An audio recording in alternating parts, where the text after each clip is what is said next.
morning, good afternoon, and good evening, ladies and gentlemen, and welcome everyone. We are live here on Trekking Across the Universe. It is September 11th, 2023, and we're just going to get to it. We don't have to do very much. I do want to do a little bit of housekeeping, though. I need assistance from all of my co-hosts.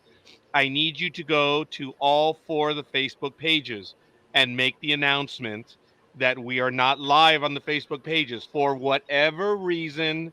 We are not, but we are still live on YouTube, Twitch, and Twitter. So please go ahead and post that on the website or on the Facebook pages so that that way they know. And if you can post the link to YouTube, that'll be beautiful. So other than that, what a glorious start to this. Mercedes de la Cruz. Fourth time. Wow. I'd want And Lucy Lou. And Lucy Lou. Yes, indeed. Mercedes, how are you doing? And what a wonderful bit of art. Oh, yeah, and the picture in the back, too. You're smooth. Yeah. Wow. Today. How you doing, young lady? I'm great. Yeah. I'm super. I'm really happy to be back and seeing new friendly faces, and I'm excited about today's conversation. I'm looking forward to it. There may be one or two new faces, and we'll see who else we have in the chat room. As a matter of fact, we already have Elizabeth. Thank you, Elizabeth, for joining us. And we have several other people in the chat room. So, folks, don't be shy. Let us know who you are and where you hail from. I'm going to go to my left, because it's that way, and I'm going to have the hosts, the co-hosts, introduce themselves as well. And it looks like most of us actually put a shirt on. We didn't go with the T-shirts. That's because of you, Mercedes. We went professional. Wow. So to my left. I'm flattered. Well, I'm Richard. We spoke before. We've done the ARC interviews before. And the background, of course, is from the upcoming flick, The Machine, which will hit Netflix on the 23rd. Right on. Did you see it in theaters? I did not. I'm sorry to say. I haven't been to a theater since 2020, so don't feel bad. So, but I do look forward. I did see the trailer, and I don't know if we'll be able to show the trailer here or not. Sometimes Michael gets a little skittish when we try to show stuff on this channel. But I look forward to watching it on the 23rd. It's the only movie dropping that day. It has a whole day to itself on Netflix on the 23rd. All right. Before we get to Greg, I want to welcome, of course, as I said, Elizabeth. Thank you. Ale Goncalve. I hope that is the correct pronunciation. Hola. Why don't you let us know who you are and where you hail from? And, of course, Jason Simmons. Thank you for joining us, Jason. And, again, everyone else, please let us know. So, hi, everybody. I'm Greg. I'm up here in New England and, happy to be here and welcoming Mercedes back for another interview with the gang. All right. Hi. And before I get to Jag, hi, Sam. Thanks for returning and joining with us. Thank you. Go ahead. And hello, my name is Jag, and I'm pretty much the guy that I guess almost wrote the ARC, but I didn't. But pretty much you can tell I almost did. And I'm extremely excited to see this young lady in front of us. Very talented, very kind, very down to earth. Thank you for joining us, Mercedes, again. And oh, by the way, and I'm from Texas. Yeah, best state ever. Yeah. I knew it. Best steak ever. Hey. There you go. And I'm Michael. So glad Mercedes is back with us. It's been a rough road getting things started again with the ARC, but we're happy that we started it again, and we hope to continue. So just a reminder to everybody, I have it scrolling. We are not allowed to talk about season 2. No questions, no comments, no speculation. We will confirm there will be a season 2, and that's all we can say. Please, please, please help us by not asking those questions. Thank you very much. We're going to ignore them anyway. So it's all good in the hood. We're going to get this going. So Mercedes, where are you in the world today, if I may be so bold? Oh, I guess not. Then No. okay. All right, Michael. Thank you for sticking your nose in on that one. Well, I'm trying to be good. Yeah, no, it's all good. I know why you're asking, because we've had conversations before, and I've lived all over the place. Yeah. I think the last time we spoke, I just came back from living in Thailand, and I lived a couple of years or 2.5 years in Serbia, but I actually came back to Canada, and that's where I'm putting my roots for the next little while, foreseeable future, in Vancouver. That's where I am. What's the weather like up there right now? Because down here in Southern California, it's a hot and muggy 84. I bet you it's cool where you are right now. Well, yeah, summer is coming to a close. I think today it's 20 degrees Celsius, so I don't know what the conversion 68. is. Okay. Yeah, so it's cooling off a little. Today's a little cloudy. I think it feels like it's going to rain, but it's just joking with us. It's enough for everyone to take an umbrella. But I was looking at the rest of the week, and it's looking pretty good. Oh, it's changed again. Still, Friday's going to be 25 degrees, so hopefully I can go to the beach or boating. Wow. Cool. Try to get a few more summer days in. That is cool. Well, before I pass it off to my other co-host right now, I'm going to have some questions for you a little later on. I don't know if we ever did the lightning round where we ask you about 7 to 10 questions. I don't think we ever did. So I want to prep you on that. One of them is going to be your phone. Don't worry, not asking for the number, but we're going to be asking you some questions, what's on there and stuff like that. Okay. But I do want to ask you first and foremost, how did the art show go? Because it was a big deal for us. We were trying to do our little bit to help you advertise, but it's kind of like the mouse helping the elephant because you are the artist. How did it go for you, young lady? Oh, it was great. Yeah. Just for people that don't know, I am an abstract artist as well as actress. And actually one of the pieces that was in the show is behind me. Oh, yeah. Beautiful.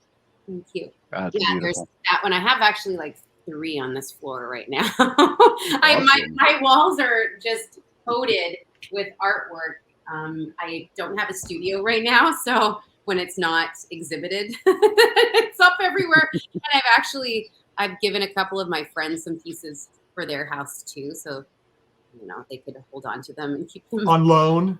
because they're really big. This is the smaller one of my pieces. Normally they're as wide as like a king size bed. Ooh. Ooh. Ooh. Wow. They take up Impressive. like a wall, basically. Wow. That is very cool. I can't just store them anywhere, So I'll babysit a few.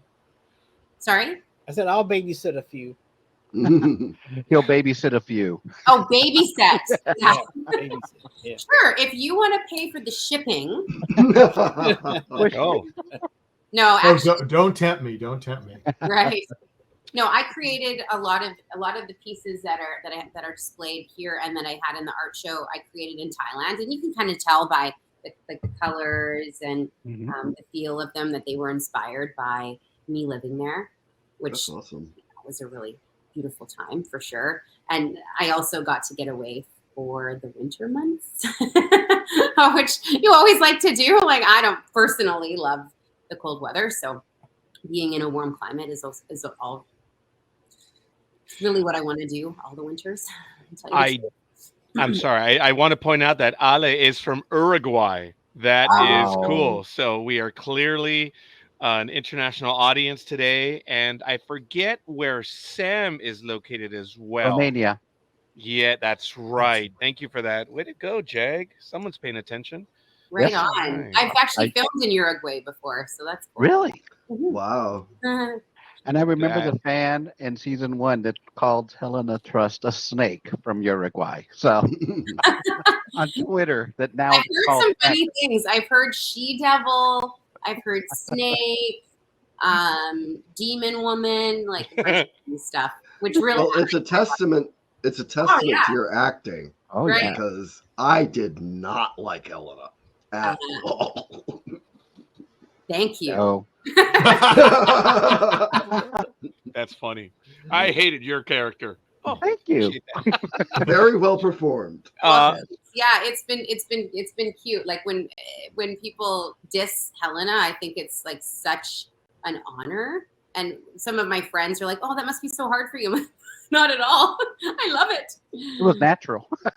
That was great. Yeah, well, it's just, it shows that all the hard work that I put in paid off. So thank Well, you. real Yeah. quick, before we move forward, for those of you that don't know Mercedes, if Lucy Lou is nearby, if you want to present Lucy Lou, for those that may not be aware of her Aw, agent, This is Her my other mascot. agent. the mascot. My best friend and mascot, Lucy Lou. Ah, look at her. So is that Lucy's third or fourth appearance with us? I think she's been in 3 of them.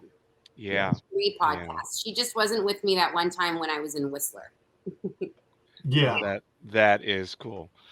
So sorry, back to your question, Roger. My art show went awesome. I had brought all these pieces back from Thailand when I came back from the winter. And actually, it didn't cost me a lot to ship them. I just rolled them up. So that was a joke to Richard there. I just actually rolled them all up and brought them on the plane with me, and they didn't charge me anything, which was awesome. Oh, wow. Yeah. But yeah, the art show was good. I had an exhibit at the Gallery George here in Vancouver in Gastown, and I had it all displayed for a month. We had a really great gala opening with, wine and cheese, and we sold out the show, which they'd never have happened there before. Yeah. So that was awesome. And it was sort of, for me too, like a welcome home party. I hadn't been home in a few years for for a substantial amount of time. When I would come home, I'd be filming maybe something, and it would be in and out, and I wouldn't get to see people. So I invited pretty much everyone I knew, and whoever could make it. There was like over 150 people there. Oh, wow. Yeah, it was awesome. They had to, the day of the show, they had to reinstate new tickets because they sold out and there wasn't any left. Oh, that's right. I remember you put a story up there about that. Yeah, That's letting awesome. people know, it's okay. After 1:30, try getting tickets again, and you'll be able to get in. Yes, exactly. So it ended up being great. It was a reunion of sorts. I got to see a lot of people that I hadn't seen in a long time. I got to get my name out a little bit for the artwork, since I didn't really have a name in Vancouver for art yet. When I was doing commission pieces before, it was in Edmonton, where I'm born. So, starting kind of new in the art community here is thing I knew how to do, really. So that was really good. And I did sell a couple pieces. So Even better. yeah. That's even Even better. better. Yes. Yes. Now, again, I have another follow-up on your art that I don't think we asked you. We've had a few other artists that have been on as well. And just because we don't know any better, like the one that you have behind you, which one is beautiful, it is a one of a kind, correct? I mean, once it's gone, it's gone. There are no copies or anything like that, right? Correct. I'm looking at maybe doing some prints though, and I haven't sorted it all out yet, but there is a potential of it getting scanned, having multiples that could be purchased maybe through like Etsy or other platforms, things like that, or maybe on my own website. And I was also thinking of doing that and then maybe putting something on the piece, like even if it was a mass production of prints, I could maybe add a little something to them to make them a little special so that they'd all be a little different, like actually paint something on them as well. But not put it on a canvas like this, something easier that's easier to ship. Or with the Etsy thing, they can purchase a copy and then get it printed themselves in whatever size. So these are all things I'm just starting to work out. Yeah, that's a whole different thing for you to start, because I've known several artists that have done that, and I mean it's nice because it's nice having the original, but some people just can't do that, and so the print is the next best thing. Yeah, that way you can get other people that don't maybe have the finances, where they can purchase something for a lesser price, or you do smaller pieces, and the Yes. the less it is, and then they can get into a collection sort of that way. And that's just the way to do it. Yeah, we have had some artists. I know some artists, and they have done that, and they've actually done fairly well with prints. Okay. So, but it's a whole different market than the originals. So, right. Yeah, you just have to feel it out at first. Well, and it's nothing that I know. Like I am business minded. I've had a lot of different companies that I've run and owned, and I had a home decor and painting company. I had a marketing and promotions company.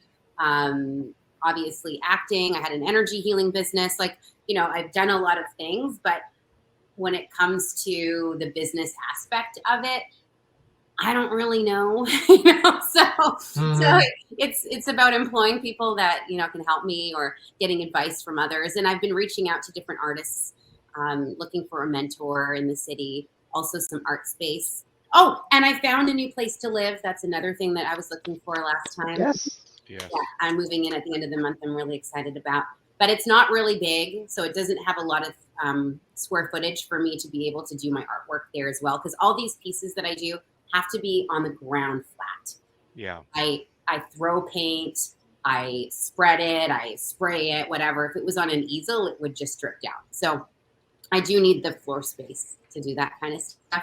And if you have the floor space and you're throwing paint, you definitely need the back covered because it goes everywhere. So, a studio is where it's at, really, or else you have to put some sort of paper on the walls or drop cloths and tarps, and it can be done, but at home that's a little challenging when you're renting. So. Yes. That is good to hear. I know that we have the video that you shared with us last time about you actually doing the work. It's an accelerated video. We showed it off last week again. So if you want to head back to that one, we can go ahead and do so. So forgive me a moment. I do want to announce I am receiving questions from people, and I need to remind them that for some reason our Facebook feeds are down.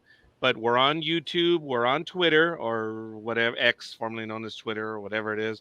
And of course, we are on Twitch. So please head on over there if there is an issue. And we do apologize. For some reason, we are not transmitting there. So we're just going to continue. Remember, gentlemen, it's not exactly an interview. It's a conversation. So when the question is right, go for it. And of course, Mercedes doesn't have to be the recipient. She can ambush us with questions as well. Because, I don't think we'd have any answers. But it's all good. Once again, I do want to remind everyone, it is September 11th, 2023. And the evil one from that program is on with us, Mercedes de la Cruz from the Arc Season 1. So welcome. So I hand it off. Jag, you want to go? Well, real quick, I noticed a question. I don't want to get too far away without somebody. Jason is asking if you're coming to California soon. I'm not able to put the comment on, but I just want to make sure that our beloved viewers get their questions answered. So there's a question from Jason if you want to tackle that first. Well, a friend of mine is moving to LA at the end of the month. Has invited me down to visit. So there's a potential, absolutely. I mean, right now we have a strike. There's a writer's strike, an actor's strike that's been on for 6 months now. So I don't have any projects coming up in Los Angeles. There is some talks, however, about a potential project that I might be doing in Tennessee, fingers crossed, but we'll see. Ooh. All in, who knows? I'll come and meet you there if you do. All right. Yeah, and again, like it's all sort of up in the air. I guess you could say. Since the last time we talked, I was going to ask you if you had any future projects, but stupid me forgot about the whole strike and everything, how that may affect it. What I'm curious to know is, do you have any additional plans for your artwork, any additional gallery dates or anything like that, that maybe not just in Vancouver, but maybe in Texas? No, I'm just kidding. But do you plan to tour with your artwork or anything like that? Well, I'd like to. There was actually an exhibit in Barcelona that reached out to me last year, and I was in Wow. Thailand at the time, and they wanted me to send a bunch of pieces and blah blah blah. And it just wasn't the right time, so I might reach out to them now. I'm in the midst of redoing a website and trying to figure out different ways, like we spoke about with the prints and whatnot, for us to expand, I guess. And I just need some more space to create like a new collection. So first things first would be that. The whole marketing aspect of this is like, oof.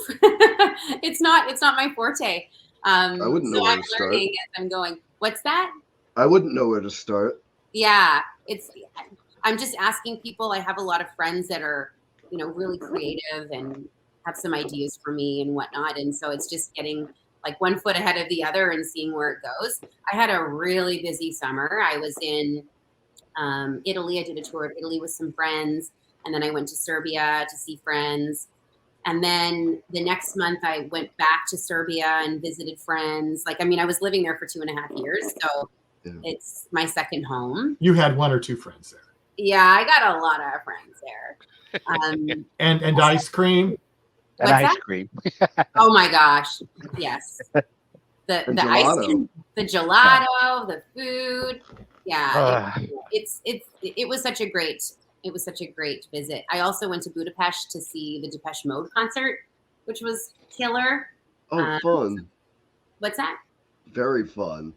Oh, it was a riot. And then they had changed. The best part of it was they sort of screwed up our seats. And we had gotten these seats that were the best that you could get, that weren't on the floor.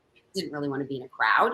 But when we got there, they had this sound booth that was in line with our seats and the stage.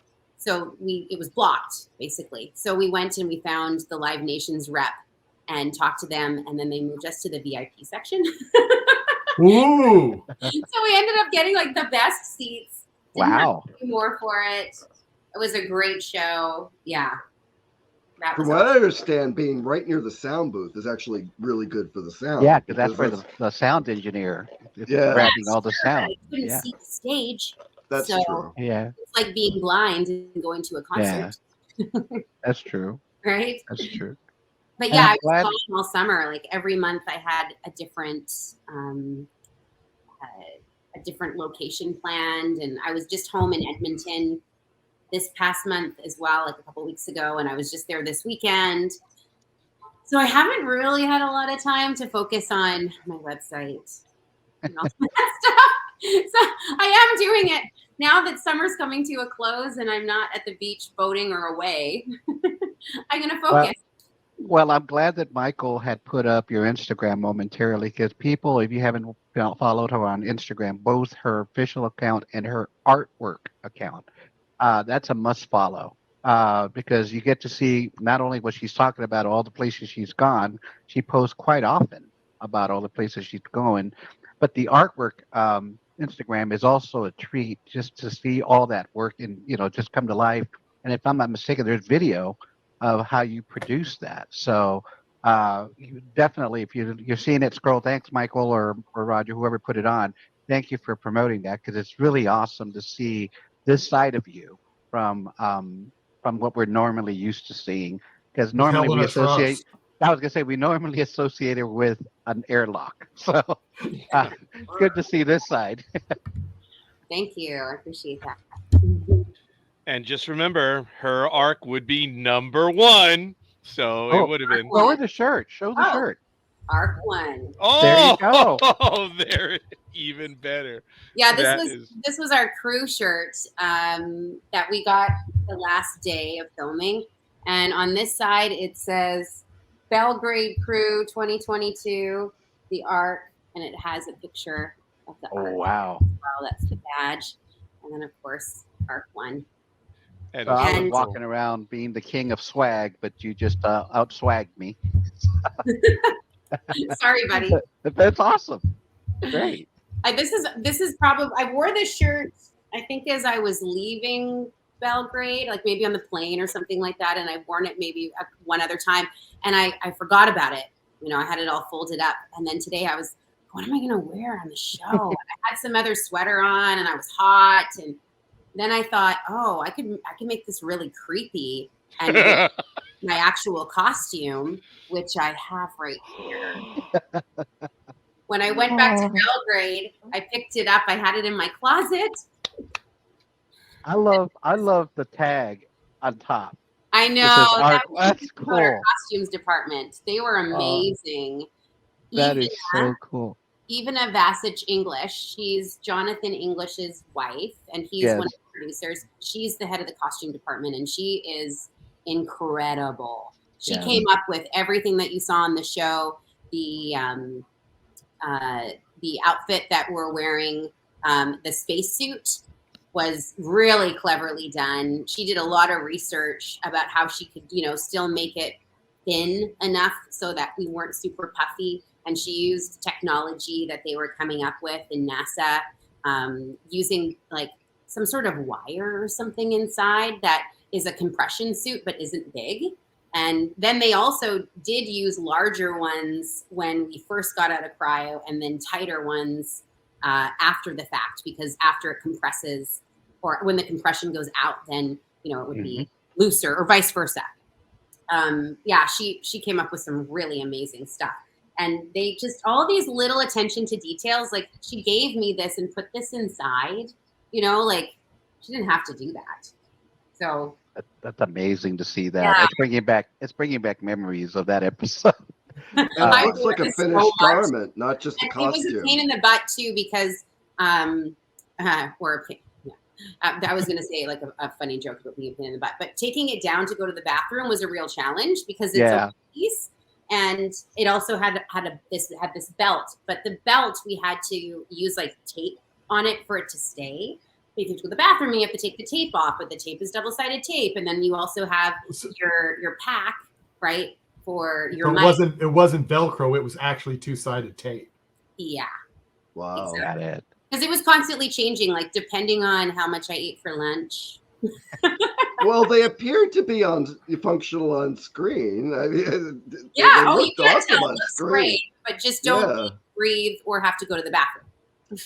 That's difficult. Yeah, that's also true in cosplay. You only ate those crackers, so there was not much that.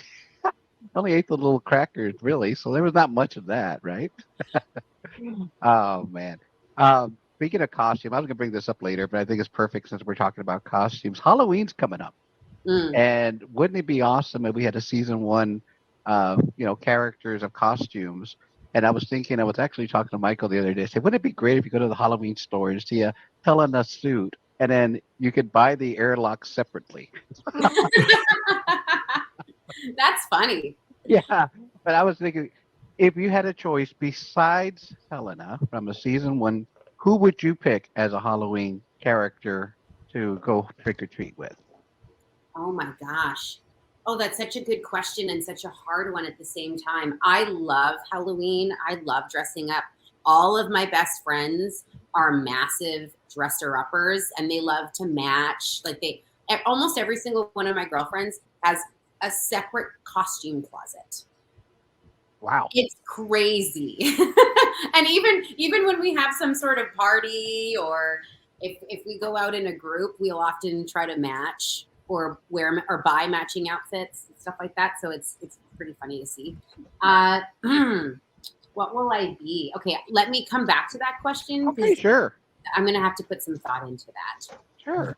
Oh, I just thought I'd bring that up before I forgot. So it would be funny if I actually went out with this outfit. Outfit? That would be hilarious. Yes. Because people wouldn't think it was me. They'd think I was just like a really good lookalike.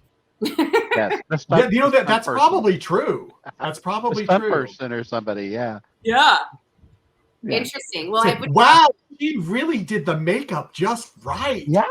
And the costume is just perfect. Yeah, and her voice. Did you hear the voice? She nailed it. You should be on the show. That's a true story. The woman that so our show now is international. Oh gosh. Mm-hmm. Made a big puff there. Okay. I can see myself, and it's like oh no, yeah. Concentrate. the woman that plays or that dubs my voice in Spanish has the sexiest voice. Someone from one of our groups had sent it to me on Instagram. Oh, hi, Tiffany. Anyways, had sent me the dubbed version of it. And this woman, oh my gosh, she's making Helena even sexier. Seriously. Really? The way that she talks is incredible. Like, I know what Wow. she's doing because I know the words, but she's, I think she might have even changed the character a little bit. Like, I'm kind of quirky. My voice is a little quirky, but she's like smooth and sly. I don't know. Maybe I'm like that too on the show. It's Well, hard. maybe we'll have to talk some fans from Spanish-speaking countries to see if they have a totally different viewpoint of your character then, because that's interesting. Well, Uruguay called her a snake. I remember that tweet. That's true. So maybe I know that's that why. Uruguay at least.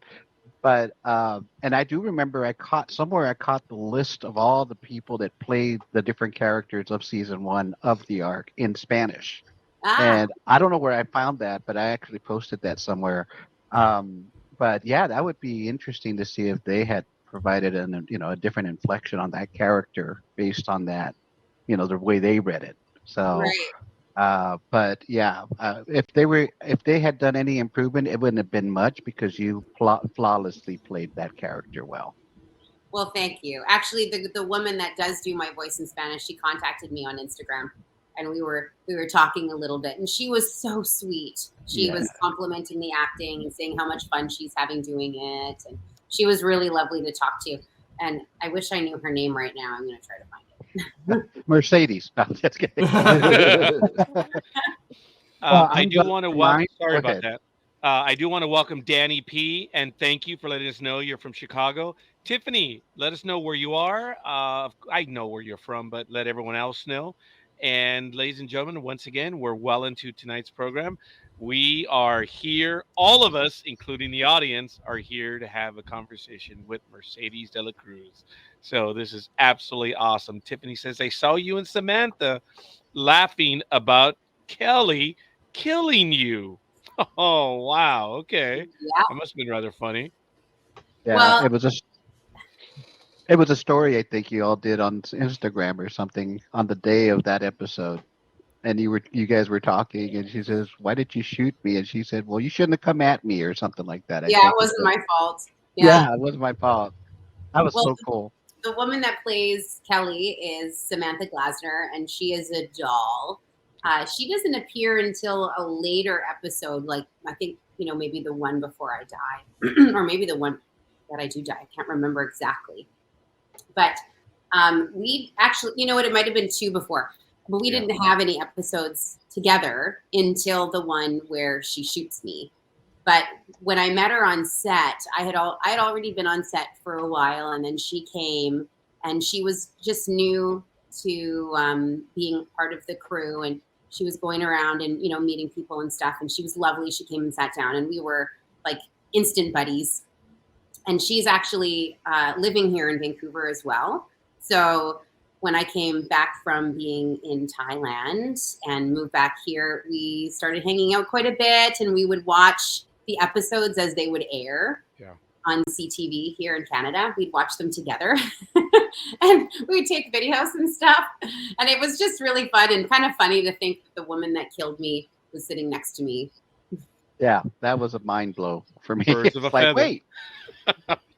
I'm always jealous when I see a wonderful psychotic performance because, growing up with horror movies and sci-fi and stuff, I always think the best roles are the roles where you get to just play absolute crazy.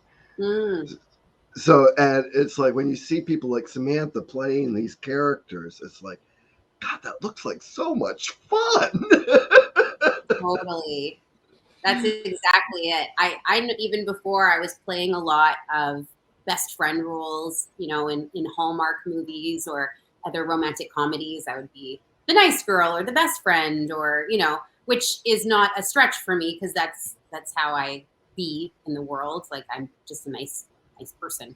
But but playing these roles that you get to really kind of sink your teeth into, as you were talking about horror, it is really super fun to do. And I think for things like that, I get to do a little bit more prep work too. Because, just being nice and being whatever, it's me, right? But because I'm not vindictive, and because I don't really have a mean bone in my body, I do really have to take a look at the dialogue and figure out what it is that I'm trying to get across and why I would feel that way. And, because like none of us are killers as far as I'm aware of, but we might be a killer, right? So you can't necessarily pull from your own experience, but we all know what it feels like to be upset or to feel like we're losing love or have a feeling of lack or, all of these beliefs that would keep us sort of in like that lower level vibration. And then you just have to pull from experience from the past that you felt those certain ways. So, you sort of dig into trauma, I guess, things that you haven't really maybe come to grips with, or even maybe things that are currently bugging you, like, maybe I don't want to kill someone right now, but I was sure pissed off when X, Y, and Z, right? And then you just have to think about why you felt that way. And if that same reason could be the reason why the character feels this way. And then you're reacting from your own personal experience, and then it's real, right? So that's sort of how, for me anyway, I play a villain. Yeah, it is real. I am feeling those emotions. I just wouldn't go about them quite the same way Helena does. Oh, you'd be more seems sneaky. like someone who never had to, take no for an answer. She seems like someone who was always in charge of everything. Well, and if she wasn't, she would make sure that she was. Exactly. Well, I mean, here, she goes up to the bridge and she looks around, goes, I'm sitting in the captain's chair. And you just did it. And everybody else, oh, no. That was just so great. Yeah, that's one of my favorite scenes. It's just the chair. Yeah. I think it was the line. Not for The a lot of captain's people. It's chair is never not just the chair, No. The dude. captain's chair is not just a chair. No. But that was, No I think one that was sat in her that line. chair since Captain Lester died, is what Stacy says. Yes. Oh, And interesting. I say, well, I don't think anyone will mind. And that's when I think Helena comes back, says it's just the chair. It's So, just and I just want to welcome Marsha. Hi, Marsha. Hi, Good Marsha. to see you.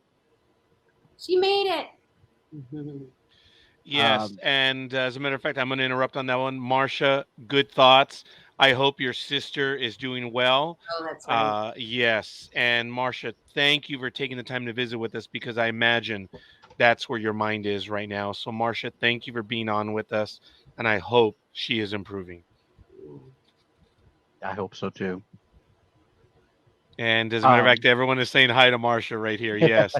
Yes. No, it's all good. No, Marsha, thank you. So it's all good. Sometimes Yeah, a little Lucy and diversion I helps actually when you're did having a a bad day. prayer together. Lucy and I did so prayer sweet. together a few times when we saw on Facebook that her sister wasn't doing well. We did. So when you have chorky prayers going forward, it's going to work out. Yeah.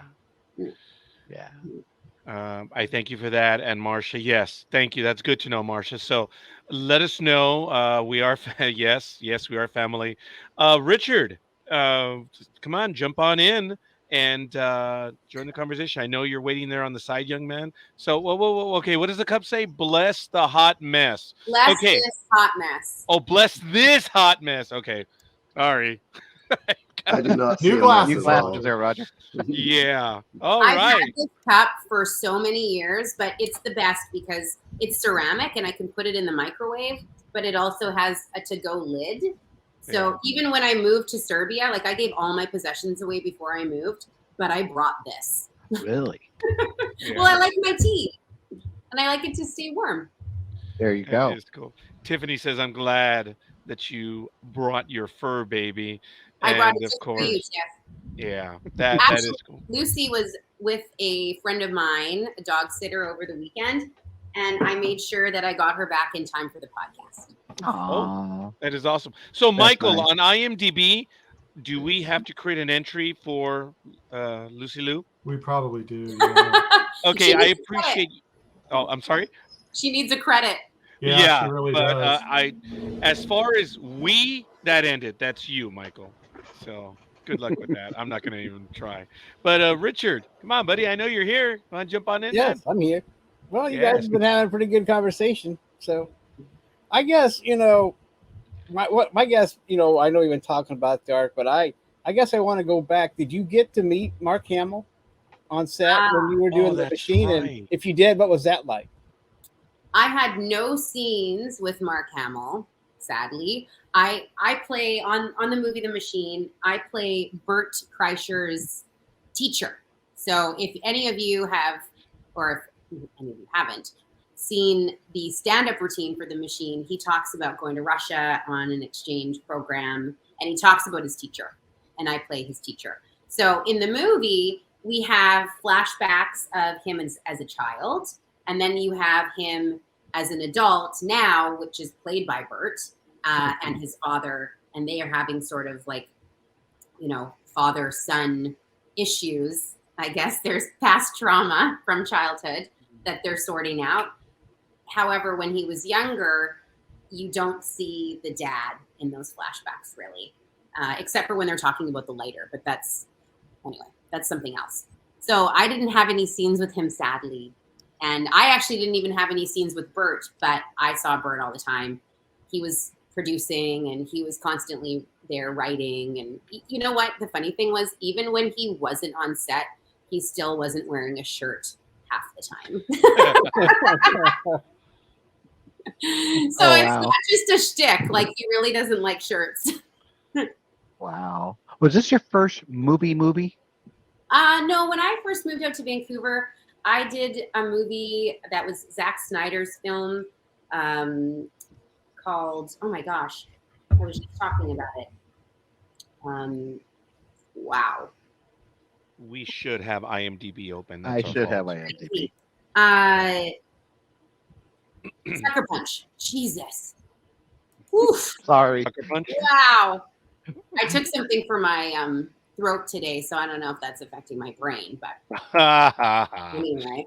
I was on Sucker Punch, and I didn't have any speaking lines in that. I was one of the main friends. Like, they had 10 friends that were with them in these different alternate universes. So one universe would be in this brothel, and this other universe would be in this ballet studio, and this, and they were sort of going back and forth, and I was one of their friends that were in that. So for 4 months, I was on set for Zack Snyder's film. So we did go to theaters, and this is like, gosh, I think we filmed this 14 years ago or something like that.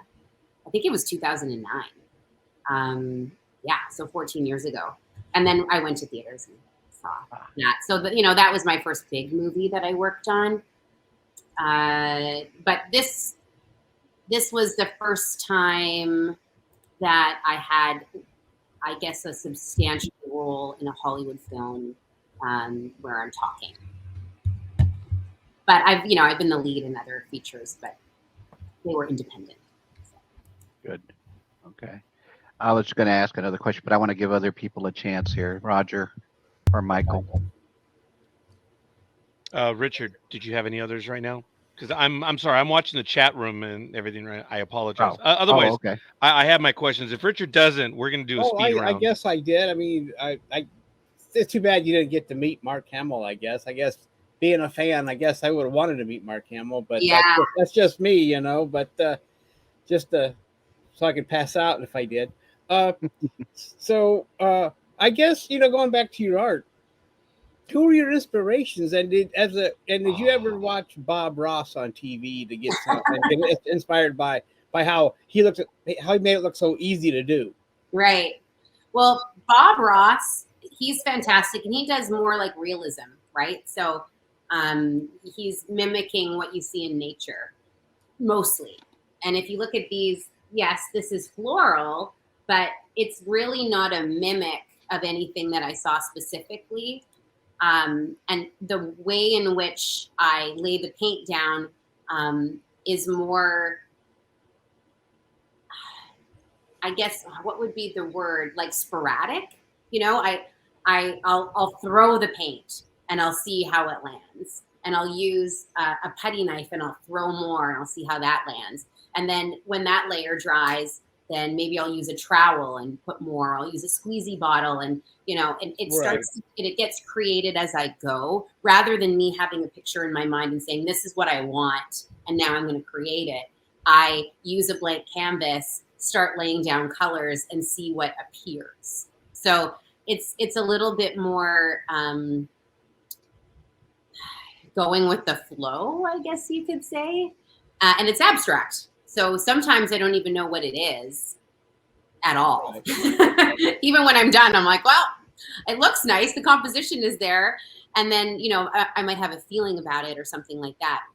But sometimes I will have an idea. Like I did want to make this more floral, but it wasn't until I got the first couple of layers down that it started creating that. And then I would move on from there. Like there are some pieces like this piece here I added after, this piece here I added after to give it more of the swoop of the leaf, and same thing with this I added after, just to maybe pull it together, but otherwise it wasn't as deliberate as Bob Ross.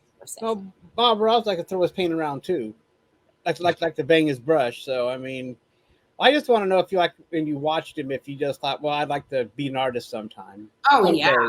Well, just like you said, he does make it look so easy, right? And it's about the tools. Yeah, and then you go to try. It's like, oh, what the hell? How do you do that again? I don't know.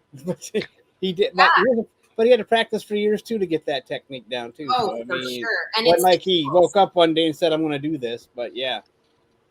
I took art in school and I always really liked it, but I was very much I am very much a perfectionist, and I want to get it right and I want it to be perfect. And even when I was doing commission pieces about a decade ago, when I had my home decor and painting company, actually that would have been even further than that, in my 20s. I'm in my 40s now, so this is a long time ago. I was doing more landscape and stuff like that, and it would take me, I wouldn't know when to call it done, right? So I would just keep going, and I really got into my head about it. And you can be like that with acting. You can be like that with, well, anything really.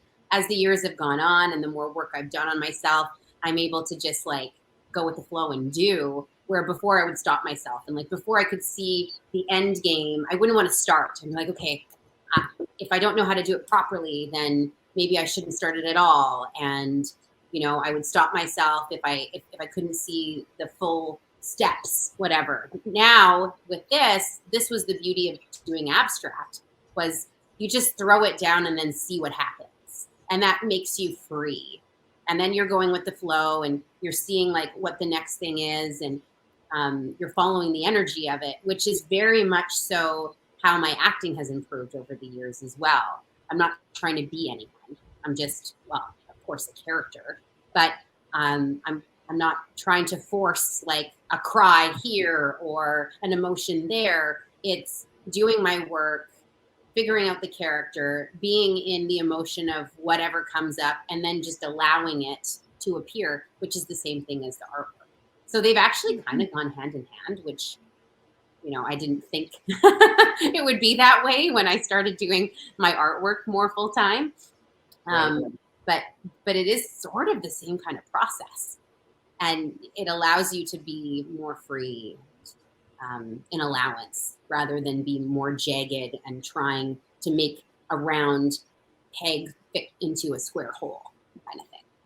Well, real quick, while I'm thinking of it, and you were talking about having some of your paintings, out on loan or whatever. So have you ever suggested that you have some of your paintings on loan on Art2? Well, that would be awesome. Yeah, wait a minute, but Arc 2 was the one that was destroyed.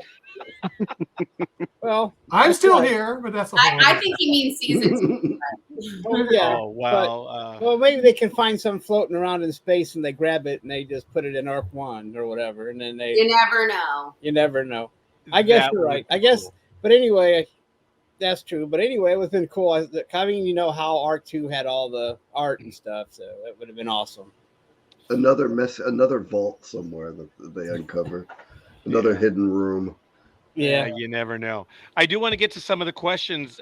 Danny P says, or maybe a statement. I would like you to know how much you've helped me in finding inspiration in asking, what would Helena do? I like that, Danny. Airlock. And then, Airlock. yeah. Have you ever had blonde hair? Blonde hair. I tried to do like blonde streaks at one time, and I thought it looked terrible. So I want to. I see some friends of mine that go blonde, and they look amazing, but I just doesn't seem to work with my features all that well. And true story, the last time I dyed my hair was for Sucker Punch, which was like 14 years ago. And I had not dyed my hair ever since. And on my most recent trip down to Serbia, I was visiting with a girlfriend who's also an actress too. And she was like, you should dye your hair dark. And I was like, well, I have dark hair as it is. She goes, just a couple more shades. So I did. So this is darker, believe it or not. It almost looks black, but it's not quite. And I think I'm liking it. But I don't know. What do you guys think? I think whatever color looks good on you. It's beautiful. Yes. Whatever color it looks does. great It looks on good you. on you. I did notice that there is a bit of difference from even the promo shot that we used for today's episode. So it is darker. It looks great, young lady. It really does. Thank you for allowing us to give our opinion on that. Yes. But Yeah. I didn't want to go to the airlock either. So yeah, I don't want to either. I like being here. You guys Marsha, haven't been bad enough yet for me to throw you out the airlock. I'm working. okay. Well, I'm that thinking means the Jag would be- airlock is just right the off show camera. is young. So. Yeah, and Jag would go before I would. Marsha was asking while you were talking about the painting is while you were painting, do you have music? I imagine you do, right? Oh, I sure do. I've got my earbuds. Put those in. And I will fluctuate between 3 different genres. So my favorite, and we talked about this last time, is gangster rap. So It's like what? I love me some good old gangster rap, old school. Gangster rap, huh? Is That would be inspiring, wouldn't it? Interesting. It's inspiring, is that what you said? The music would be inspiring, wouldn't it? Just have that gangster rap going. No wonder your paintings are all abstract like that. Yeah, I really like gangster rap. The next one that I like to listen to is just like chill tunes. Like it's sort of ambient. It's relaxing in a way. Like I really love chill music. I love listening to chill music when I drive too. I love driving. And actually, That's what I've been doing a lot of lately. race car driver.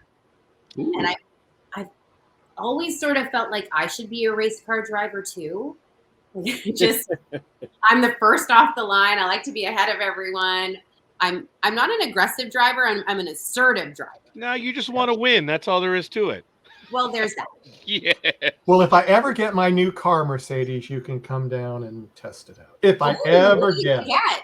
Yeah, he's in line for the Tesla truck. I The believe. Tesla truck. Oh. No, the big one, the Roadster. Yeah. Oh, the cool. Roadster. Oh, we that's went right. up.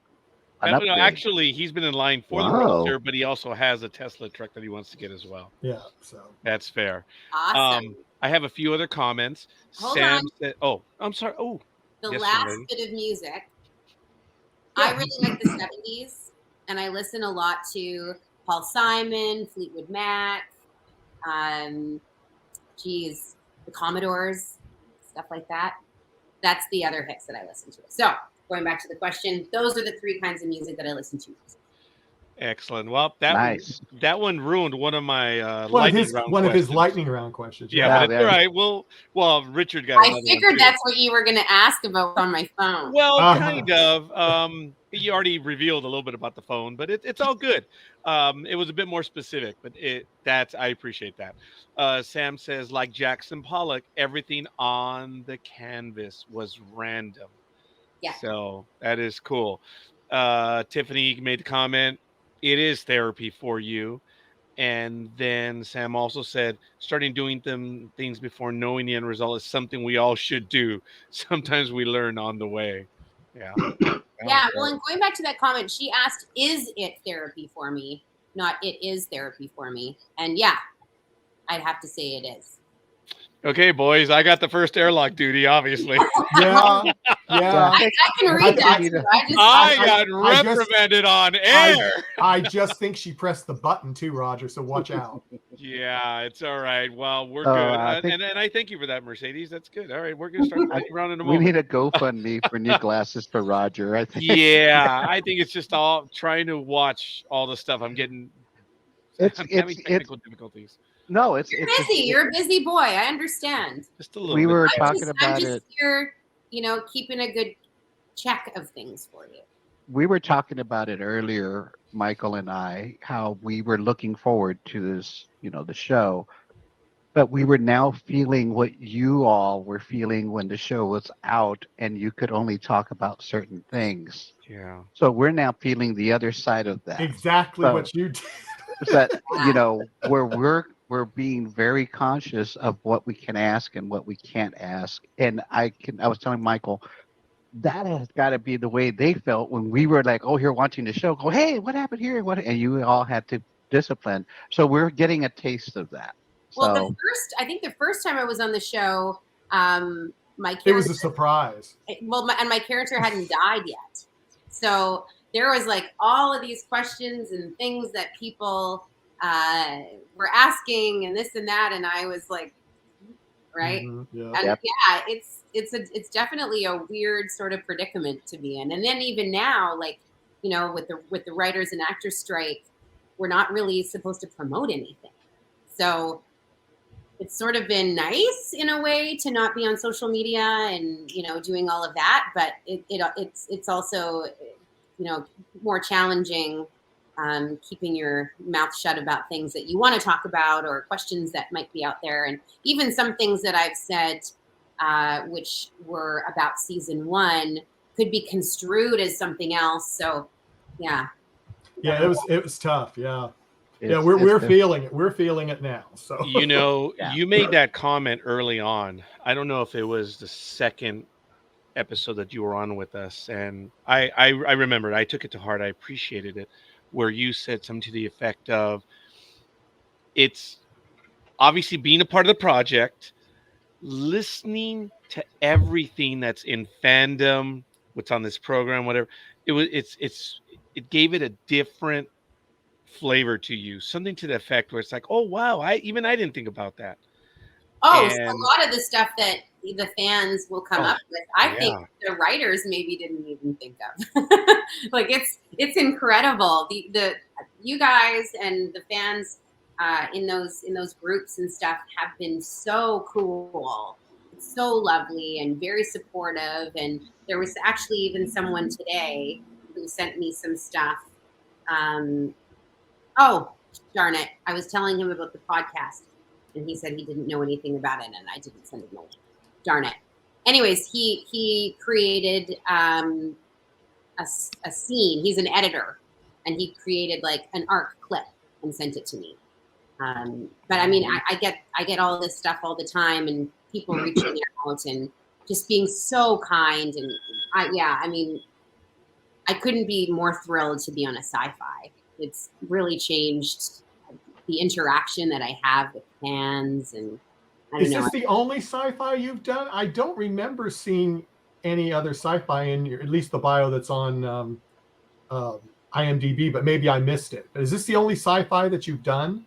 Well, I'm on the Flash, which I guess. Oh, that's right. You were on the Flash. Yeah. Yeah, I forgot about that. Yeah. But my character, it's funny. The role that I originally got had lines, And also, I had to do this stunt. Did I tell you guys about You did, yeah. But let's say it again because some people we have more. We have new we have viewers new that we did not people. have last time. So Yeah. Okay, well, so funny enough, I went in for this audition, and it was this woman that's walking her dog, and she has this interaction with this guy who's possessed by something, and whatever it is that he has, when he gets into contact with you, or he looks at you, or his energy, or something like that, you get overwhelmed and pass out, something like that. And anyway, in the audition, I went in, and I wanted to do stunts. I had just been getting into, I thought, expanding my resume. I'm like, I really want to get in, make a bigger name for myself. Maybe I should do stunts. Okay. So I decided to go in and do this one where they wanted me to pass out. And after you pass out, you kind of like do this convulsion thing. And I had prepared it, but of course, on the day in the audition room, I really wanted to give it my all. So there was this area rug, and then on all around the area rug or underneath it was concrete. oh, So, anyways, I was in the room there was casting, and there was the producers and whatever, and I did the stunt, and I fell off the area rug, and when I was convulsing, I'm hitting my head on the concrete.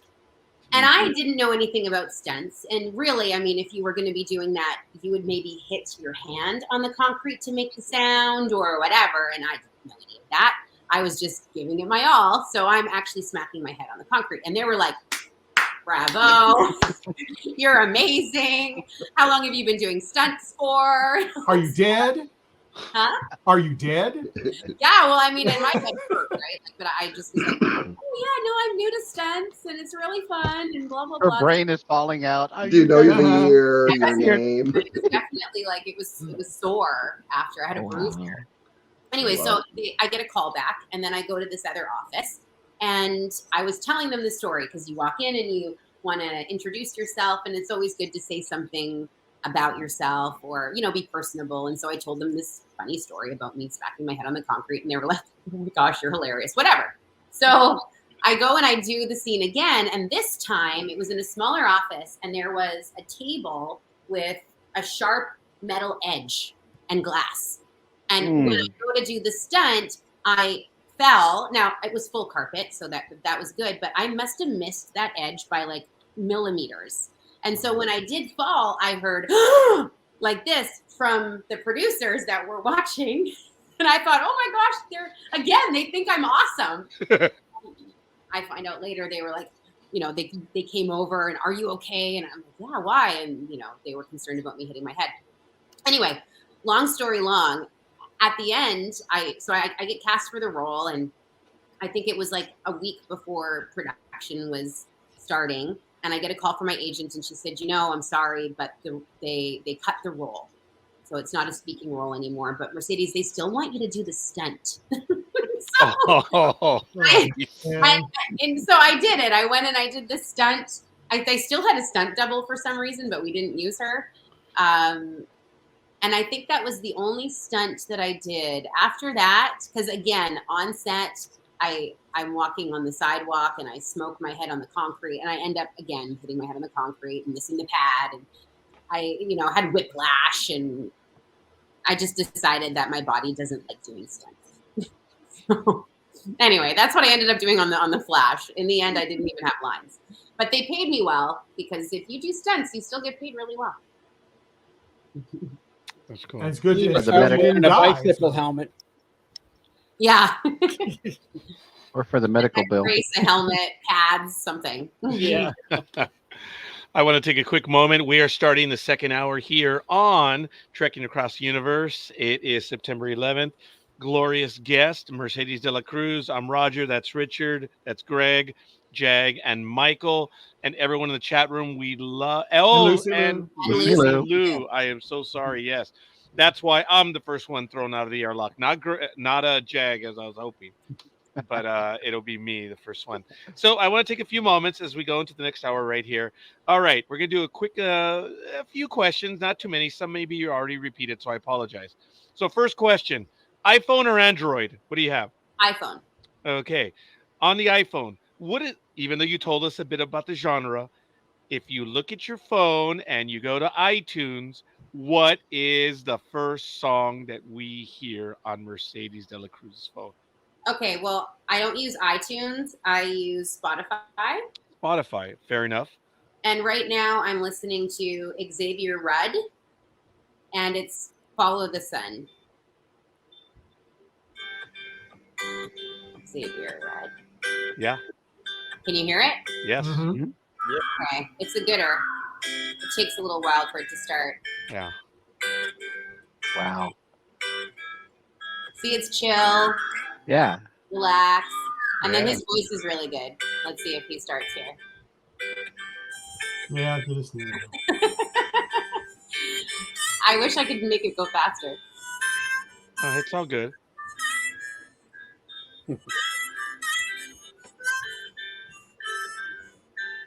There we go. No.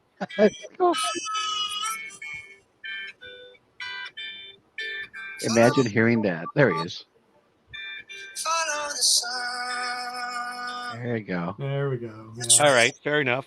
Mhm. We're going to have to ask you to pause that before we get a copyright claim. Copyright strike. Yeah, Yeah, that's we not fun, probably are, but we're going to call it fair use. It's we're not on Facebook, so I know we would have already been jammed on Facebook. So on YouTube, we're good. We can get away with that a little bit more. We just have to defend it. So next question. Regarding movies or TV shows, what do you prefer? Do you prefer the book or do you prefer the movie? Or does it matter? I hate to say this, but I don't read a lot. And not because I don't want to. I'm just really busy. And when I am reading, it's going to be scripts. It's things that I'm working on. I've read a lot of like spirituality books, things like that. But I usually do it over Audible because I am like a jam-packed woman. Like I get up really early in the morning and then I'm at the gym and then I'm this and I'm that. And, you know, like I don't really do a lot of relaxation time except for like I meditate every day and stuff like that. So I don't read a lot of books. So I guess it would be movie. However, I do prefer reading the book and having like an idea in my mind about, you know, what that looks like and whatnot. It's almost like when you have somebody tell you a story about a friend and you've never met them, but you've heard a lot about them and you have this idea of like who they are. And then you meet them and you're like, oh, you know, like, yeah, and I like both for different reasons. I like watching movies because I like dissecting movies and I like seeing performances and I like using that as a tool for my own, I guess, process. So it's hard to say. But that was a beautiful answer. Thank you. I was going to ask you one more, but you may have answered a second one, so I'm going to get that one as well. So let's go back a little bit. Just a few years ago, favorite topic in school? Favorite topic? In school, yes. Or subject matter, your class. What was it? Recess doesn't count. What does it? Recess. Nah. How about mine? I actually didn't go to a lot of school. No, I did. I was a good student, but I did skip a lot. I just didn't really feel like being there.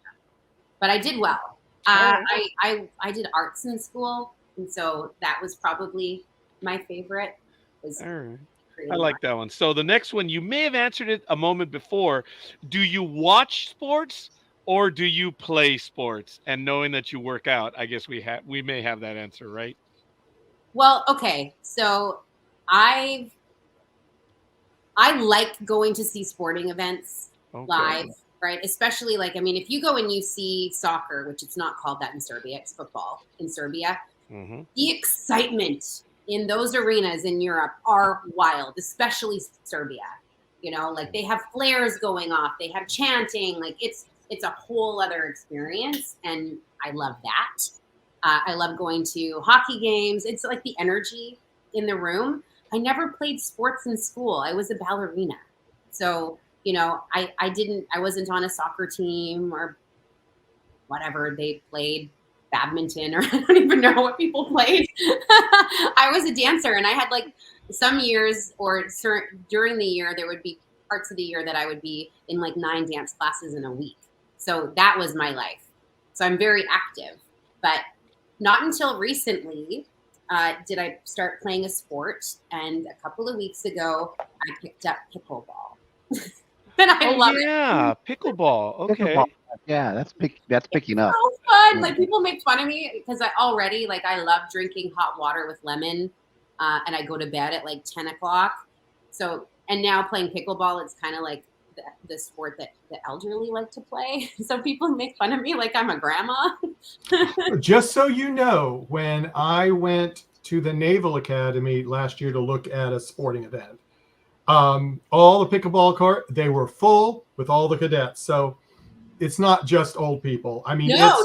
it's not. So don't think it is, because I mean, it's really catching on a lot. So It's taking the world by storm right now. yeah, It's crazy. And it's There's supposed to be opening one in my hometown in Connecticut, where there used to be a Walmart. There's supposed to be like a temporary pickleball indoor court.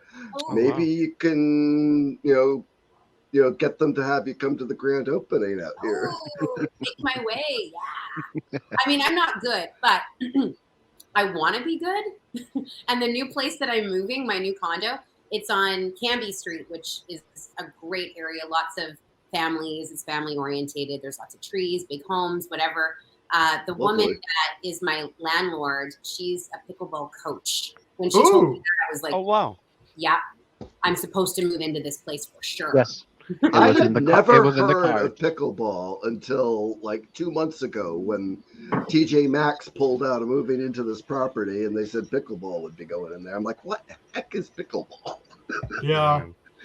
Yeah, I had several friends that started it. I didn't know what it was. It was about a year or so ago, and I go, oh, pickleball, what is that? And after they told me, it's been everywhere. Yeah, well, it's sort of like table tennis. Like the racket is sort of like that meets tennis, but it's slower, right? Because the ball, it's those big plastic balls with the holes in it. Little holes in them. Yeah. Like a wiffle ball, yeah. Yeah, wiffle. It doesn't go well. It still goes fast. It's still your cardio it's going. Yeah, for sure. But it's forgiving.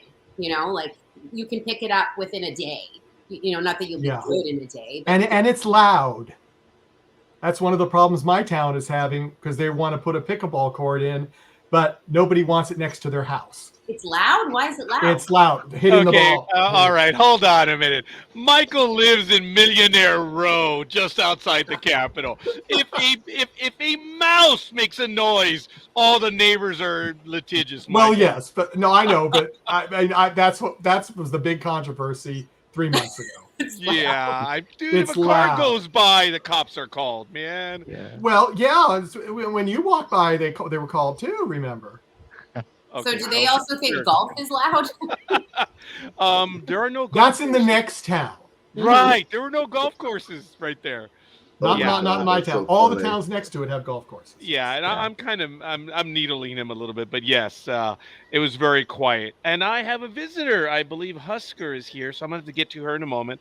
But you know what? I'm gonna do a few more questions, and then I'm gonna hand it off to my guest. But one was already taken. Favorite artist, because Richard already asked that one. So I made a note of Bob Ross. So, all kidding aside, do you have a real particular favorite artist that you look towards, maybe to inspiration or maybe admiration? It's tough to say. There's a lot of people that I follow on social media, and there's people that I like the feel of their work when I'm looking at it or when I'm watching them create it. And some people I'll use like some technique that I saw them do, or some color palette that, and so before I create something, I may have looked at like a bunch of different people, but it's not anybody specific. It's like a conglomeration of feelings that I get from pieces that I see. And then there's just people that I find inspiring.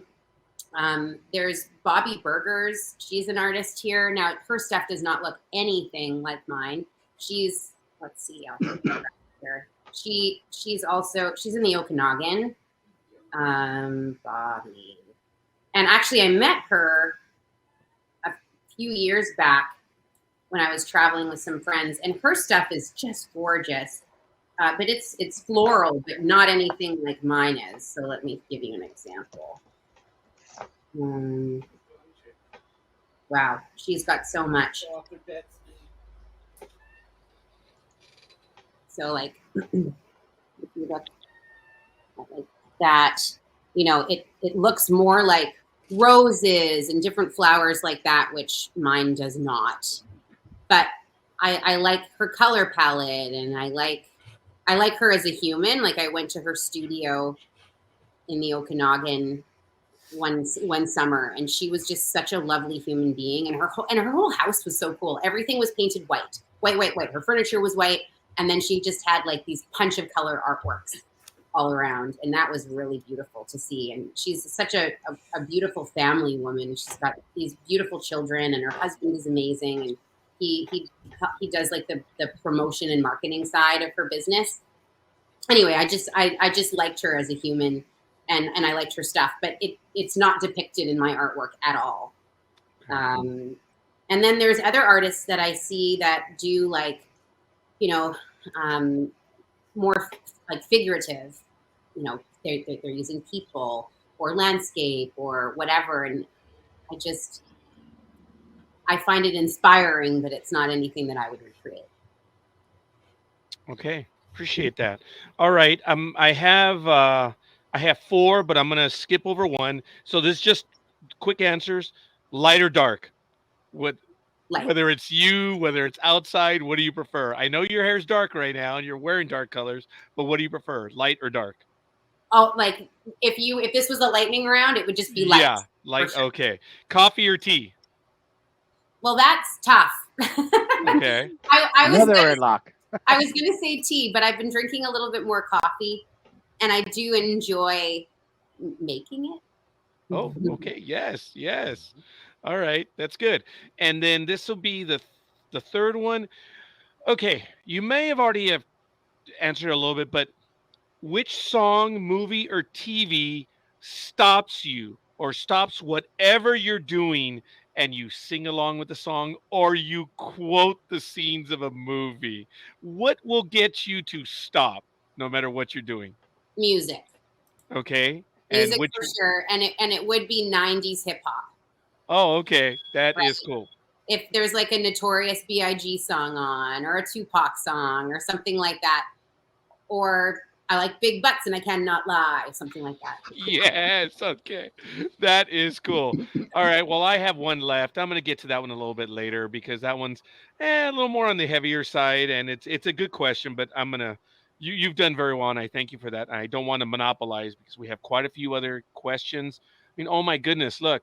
Sam says, "I'm curious," and this was when you were talking about the stunts. Are there stunts for intimate scenes? Just in case someone wouldn't like to perform those. Like, you mean like a stunt double? Yes, and I think that's what Sam is asking because we've learned in other interviews and on programs, docs and stuff where they have actors that will not do a scene, so they'll put in a stunt double because they're just not comfortable with what's on there. So, Well, I think with nudity, they might use a body double. okay. I'm very comfortable with my body. And I personally think, and this has changed a lot over the years for me too. Like, you know, going back to, you know, back in the day where it was like, I was so concerned about the way that I looked. Like, even that I remember even being, and this is when you would go to casting office. We don't do that anymore. We do self-tapes and send it in, but primarily anyway, since COVID. Uh-huh. But I would go into the casting office, and this is when I first moved to Vancouver. So, you know, I'm in my mid-20s. You okay? This is just. And I remember, like, I would be doing a scene, and there would be in front of me would be the producers and the client or director or whatever would be there, and then they would sometimes have a TV, and then they could see you, and then they could also see you on the TV. Oh, all right. Yeah, so I'm looking at that, and I'm seeing. And anyways, of course, now casting is looking at me trying to see myself in this thing, and it was always about how I looked. And now I want to be as natural and real as possible. Of course, I want to look good, but you know, as actors, we are depicting people, and people are every age, every size, every little bit of cellulite or not, you know. Oh, I'm still so flustered about that comment. Anyway, and so I think even now I'm not trying to depict a different size of who I am. If I'm in a scene and it just so happens that I have like a double chin, then I have a double chin in a scene because, you know, that's just how we look in real life. So I wouldn't myself use a body double, and I also wouldn't put anyone else in for an intimate scene either, because again, we are depicting what's happening in real life. And, you know, if I can't kiss somebody, then what am I doing acting? Right? It just doesn't make sense for me. Now, other people have their own views around that, but I don't even give myself, or I had this conversation with my husband on the show, William Trust, who's played by Paul Leonard Murray. He's amazing. Before we did any of these intimate scenes, you say like what you're okay with, you know, if there's any like places you don't want to go, any boundaries you have. And first conversation we had, we sit down and I was like, just so you know, I have no boundaries. He was like, what? And I explained, you know, that I just wanted to go with the flow of the scene. And if the scene calls for it, and we have lots of intimate kissing in the show, and even that one, like it's almost supposed to make you feel uncomfortable watching it. So it was like, let's just do whatever comes. Let's just go with the flow of the energy of it and, you know, see what happens kind of thing. And I'm that way in all of the stuff that I filmed. Actually, I'm in a episode of Get Shorty, and in that show, I was the guest star, and I play the on-set medic. And this other guy that I'm in the scene with, he's a stunt guy, and he's trying to get out of the mob by doing stunts, blah blah blah. And he's into me, you know, and he's trying to get me back to his trailer. He's got this tequila and he's trying to sell it. He's like, yeah, it's the Clooney shit. You want to come back to my trailer, blah, blah, blah. And I'm like, you know, trying to keep calm. And I'm like, well, we'll see how it goes. You know, like, no big deal. Well, the next scene, we're in the trailer and we're having sex in the trailer.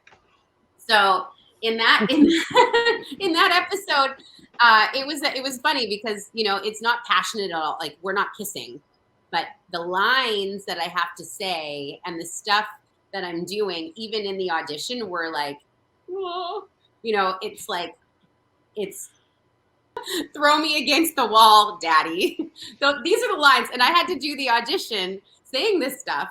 Now, on that note, an even funnier story is when I'm doing the audition, before the audition, I went and I got a coaching from this local actor who's a very good actor, and he's in his 70s, and he's very well known, but he lives in this building, and it's an old building, and it's very rickety.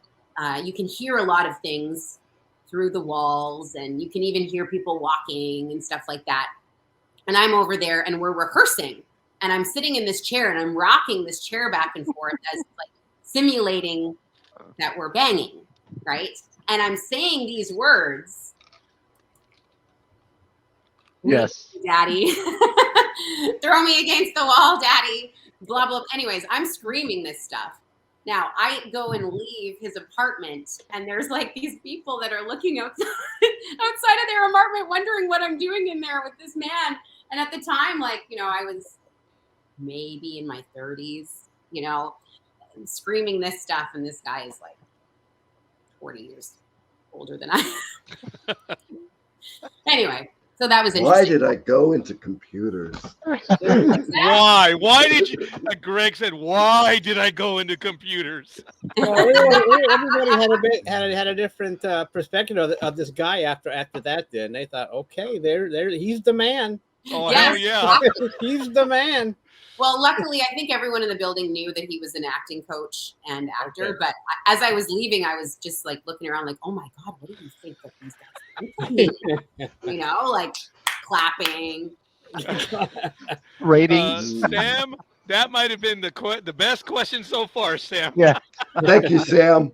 Yeah. Oh, and to button that up, when I did the scene, they would lock the set down, right? So they wouldn't have a bunch of people. Mhm. And also they do cover you in, I mean, I wasn't covered in my top.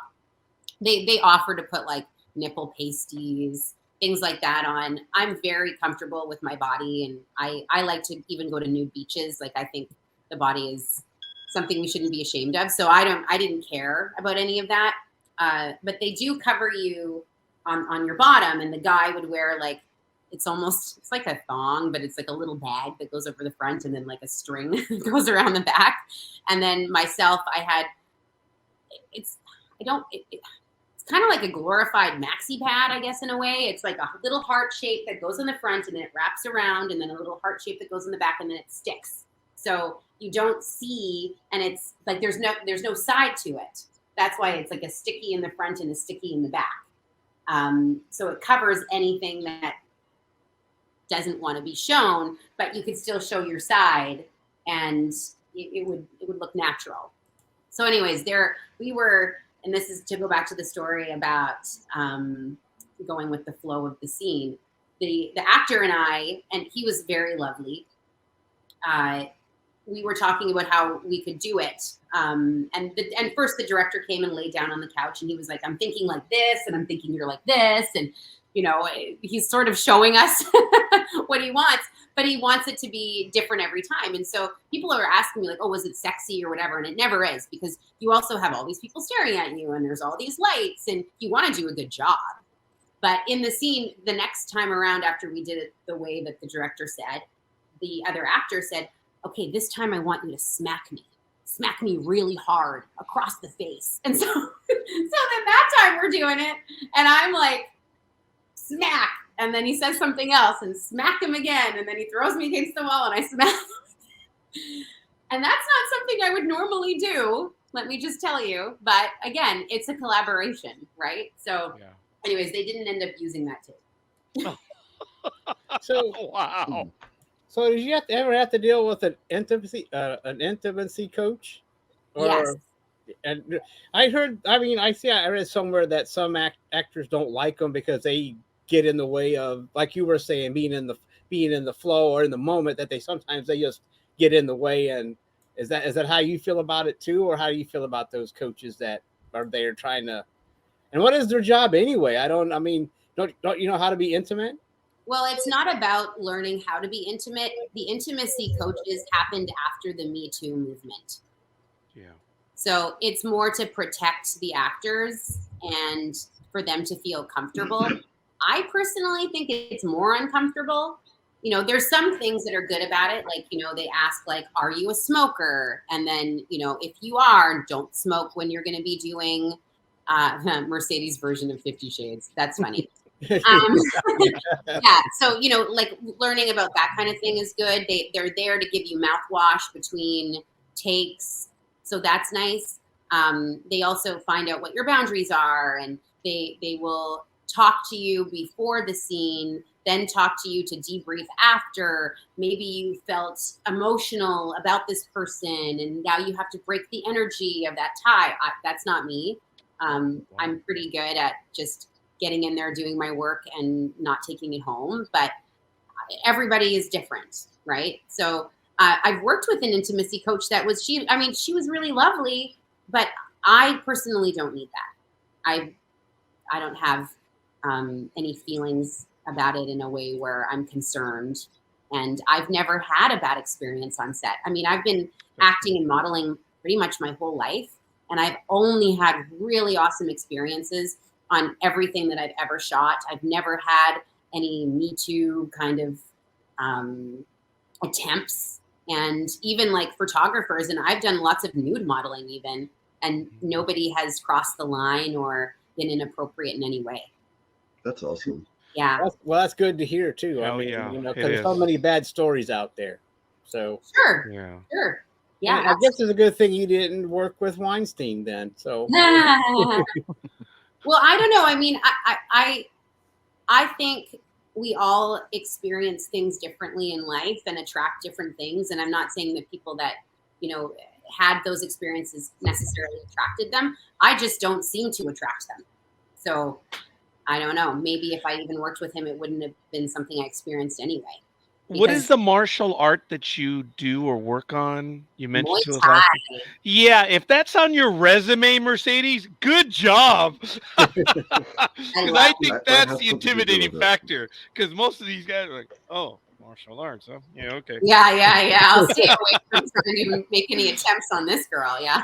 And in a way, that's a good thing. Maybe everyone should do that. But and I didn't mean to cut you off, Mercedes. I think you were going to say something else on that.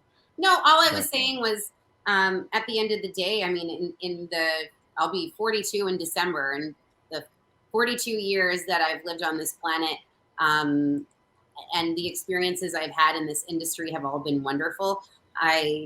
I just don't worry about that kind of thing. That's awesome. I'm going to beat Jag to this one. You definitely do not look your age. You do not. I get that a lot. Yeah, well, then I'm just saying the obvious. But I got the lucky one. I got to be the lucky one to say it. But Well, remember, you're probably the first one out the airline. That's so. why I'm trying to make up for it. I'm really working Smart on move, it. Roger. Yeah. And that was actually the nature of my wow several weeks ago. Okay. The post of the Molson poster. I'm like, We've wow. been picking on Greg for a little while now. As a matter of fact, when the episode started, I'm going to reveal a private conversation where in the private chat, I asked everyone, is Greg sunburned or is he blushing? So I had to move the light. For some reason, this camera likes to try to color correct. But did you notice that? Seriously, you did look. When I smile or laugh, my cheeks get red. And for whatever reason, on camera, they look twice as red as they do in real life. Yeah, they do. So I was kind of messing with At all the appropriate times. Yeah. At all the appropriate times, yes. Plus, I've been sick all weekend, so there's some Mucinex and Dayquil involved here. Well, Greg, I thank you for taking one for the team and making tonight's episode. You're sacrificing. I am starting to feel better. So thank you to all the support from Lothcat out there and the guys here, because I really wanted to be on the episode Saturday night, but I as a matter of fact, Greg is one that did not watch the series in its first run. I think he saw an episode or two, saw what we were doing, and he finished it, and he's in. So that's another reason why he's on with us. And I wanted to get to another comment that Danny P had, and we addressed this in another episode. But do you ever want to improvise in your own words from what's on the script? Oh yeah. Yeah. Do I want to? Oh my gosh. I bet, right? Yeah. So okay. One of my super skills is I'm very good at memorizing lines. Absolutely. But I've also been doing it a long time, and I do put in a lot of work and effort on it. And it's just like anything, if you want to get good, you got to practice. So there's that. And also I found too, I changed to a keto diet. I don't know how many years ago, like a decade ago, not even, well, maybe 8 years ago.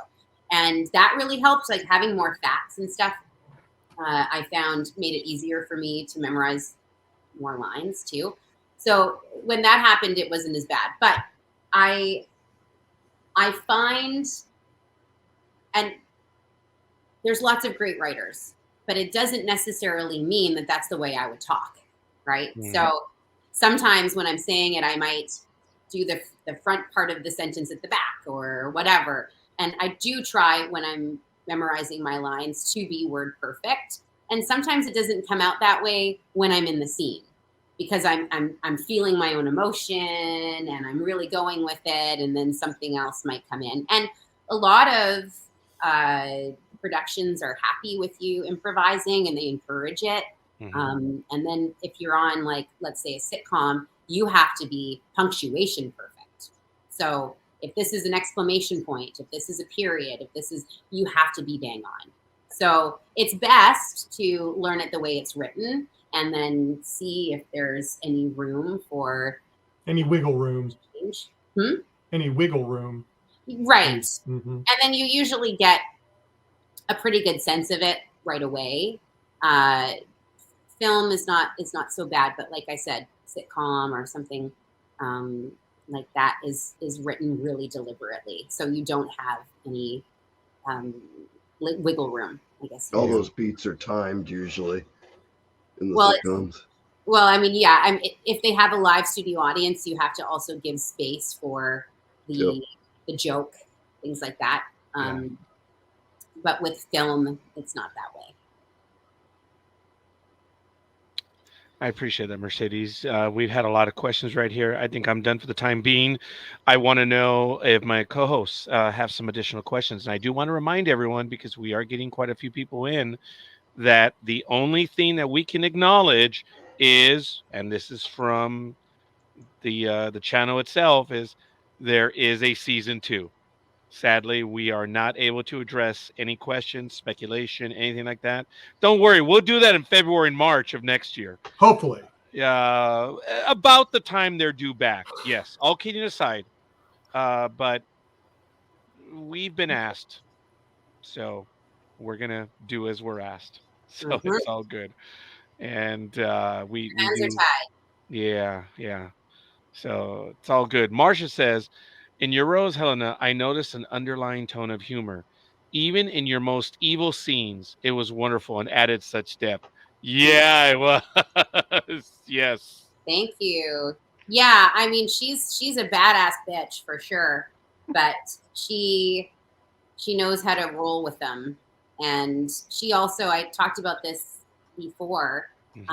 She does have a lot of heart, and it's hard for you as the audience to see that, because you don't know what's behind what she's doing. But she does really love her husband. She does want the survival of the human race. She's scared of losing power, but really it's scared of death and the death of the world. So she does want to push on in a way that benefits everyone, and of course that's benefiting herself and her husband too, right? We had a chance to talk about that when we were doing the review programs, and having you to either not necessarily contradict, but give flavor to our conversations as well. We were able to see that, Mercedes, in that you were power driven to get to that end of everything you just said.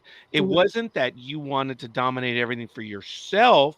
It's you wanted to do it for the best. It's like, these kids don't know what's going on. I do. And we're going to do it. That did come across. You changed a lot of our opinions too. I mean, my God. We had done review shows before you were on, and we would say certain things, and then you came on and just kind of went, you opened up our eyes, and we were going, oh, didn't see it like that. Right. And that reminds me of when you said, the one that really blew my mind was when you said that you and Kat were really, really good friends. And it was right in front of us when you explained that and said, because you're high society and she's really the reality star, and it made sense. At the time, we didn't, we didn't know. Yeah, I was like, what? Yeah, but then, that makes sense. those little insights that you provided during that show especially really allowed us to further appreciate the program even further, because we would have missed some of those nuances. Like, I'm going to compliment you again, that little thing that you did. Oh my God, I was thinking that. Yes. The little thing that I went back to that episode and I rewatched. And every single time, like you said, you were walking, you had your hands just like that. Yeah, like this. And I appreciate when an actress takes the time, and it's not just Mercedes, but everybody else on the show, takes that time to really get involved with that character at the molecular level, that even the guys that watch it, that think they know and see everything, can still miss stuff. That is fun for us. Yeah, well, in case there's people that are listening right now that didn't hear it originally, we were talking about creating Helena and what went into that. And you know, when she brought those clothes, they're like royal gowns, basically, for her and her husband.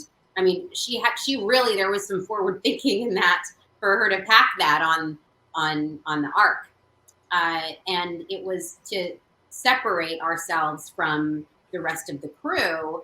And you know, we're used to being this high society, right? And when you're going to be in this ship, where everyone's going to be dressed the same, and there isn't makeup and there isn't whatever, like, how can we be made, like, how do we separate ourselves? So, you know, she had these other outfits brought in, and she really thought about everything, you know, even the DNA vault and all of that. Like, she really wanted to help her husband recreate everything that he wanted, and for us to keep our status. But in that too was the way that she carries herself. And so as I made my character, and anytime I was walking, there was a little bit of a separation between me and the rest of the crew. And this was also like a crown that I had thought of in my mind, which I was creating with my hands. And so when I'm walking, there's the separation between me and them, and the crown that I have depicted in the shape in my hands. And I do it in all of the scenes. And it's just something that I came up with for Helena.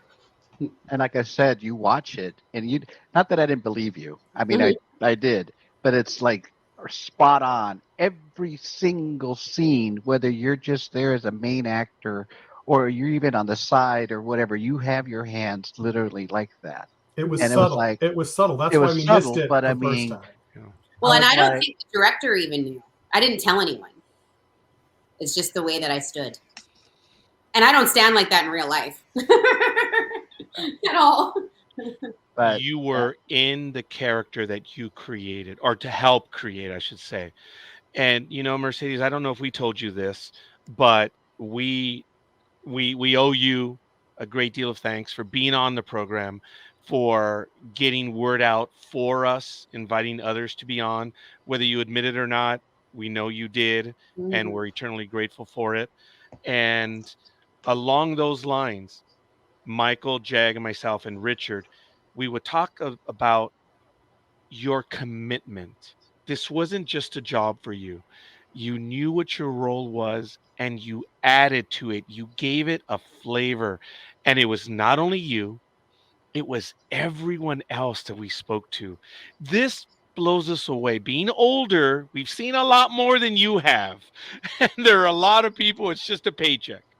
And they do the job and they're gone. You are invested. Everyone else on the ark was invested. That just blew us away. Especially when we were, you know, talking about scenes.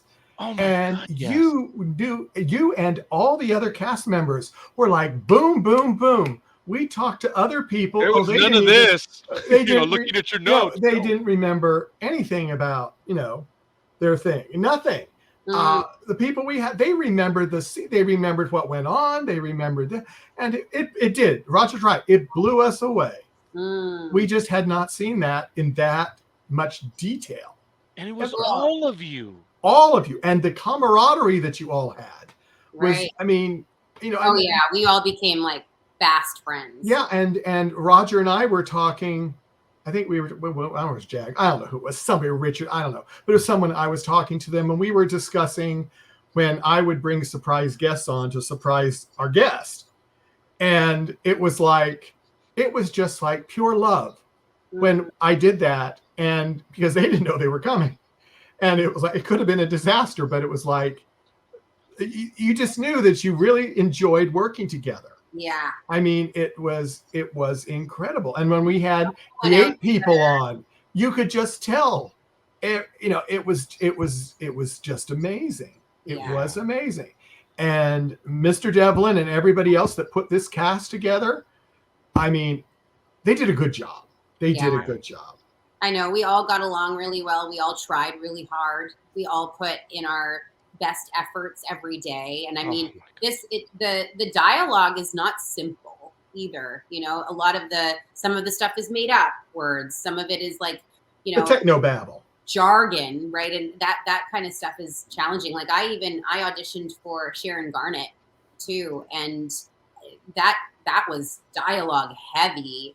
And Christy took it like a champ. She did an amazing job. I just got goosebumps. I mean, I wanted, yeah, she's a total professional. I wanted that role, I thought, until I did the audition, and I was like, secretly, No. I didn't get it because I was like, man, this is going to be a lot of work. So, and Helena was great. She didn't have a lot of that jargon, which was super for me. I would take it on, obviously. But it was definitely easier what I had. And I did something when I went back to Serbia.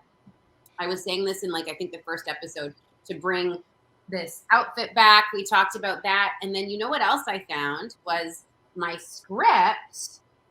And Oh, wow. I have like all of the. Oh, That is so cool. that is, yeah, that is. Yeah. We can just see the arc, but hey, we get it. We get it. Yeah. But Oh. I was looking at, I would, so you can see at the top, there's, man, it's because it's backwards There it is. for me. You can see Oh, these you little, look- these The tabs. stickers. Yeah. So these are scenes. They're different days, and this isn't all of it. There's more. Here we I go. bet. This is even more. That is so Wow. cool, though, that you were able to recover all that. That Yeah, is so neat. I brought it home, and then I wanted to show you, for example, like you can see the writing Yeah. Oh yeah. Yeah. Yeah. Yeah. of just notes. Yeah, we see it in pencil off to the side. That is, yeah, that's what we're talking about. So here, Oh, of all the pages, right? this is when she's talking to her husband, and he's like all upset about let's see The what security. before. He's all upset about Evelyn taking over the company. Oh, yeah. And he's like, my company. And then my line is our company. And I thought you were done with conspiracy theories. And here, one of the things that I wrote about is, what are you, 5? Things that I'm thinking when I'm saying it. I wrote a bunch of stuff. Oh my gosh, this is just so funny. God. It's cool going. Is it over bringing it back again. extra memories when you're reading that? Yeah, well, and I haven't read this like in so long, so I'm Right. It's been almost 2 years now, hasn't it? yeah. That was a scene where you could actually see, as they were introducing Helena, the shift in power between Helena and William. Yeah. Absolutely. Well, she's kind of the brains of the operation. Like, of course, he's the scientist and he does all of that. But when I say brains of the operation, it's like how we're gonna. You run the company. You make it Actually, happen. I would like to say that you're the executive. Yeah, he's operations. You're executive. You yeah, make sure she's things happen. CEO. Yeah, whatever. Yeah, Mhm. he's the creative one. Yeah, you're the ones that you're the one that make things happen. Yeah.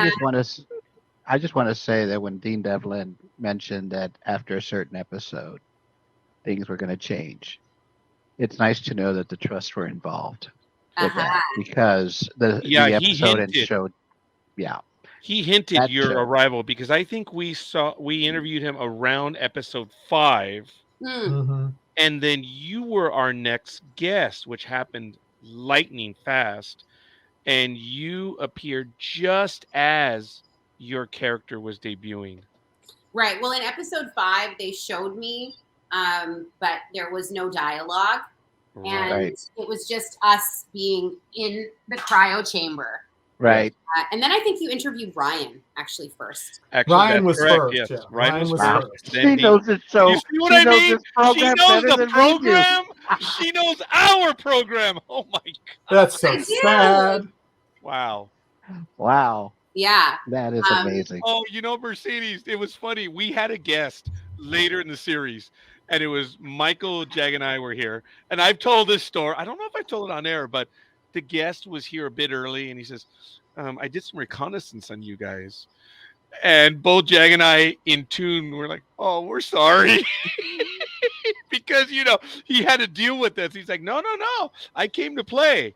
And it He was, did. please, did. Michael, it was Eva's boyfriend. Yeah, it was Dominic. Dominic, Dominic. yes.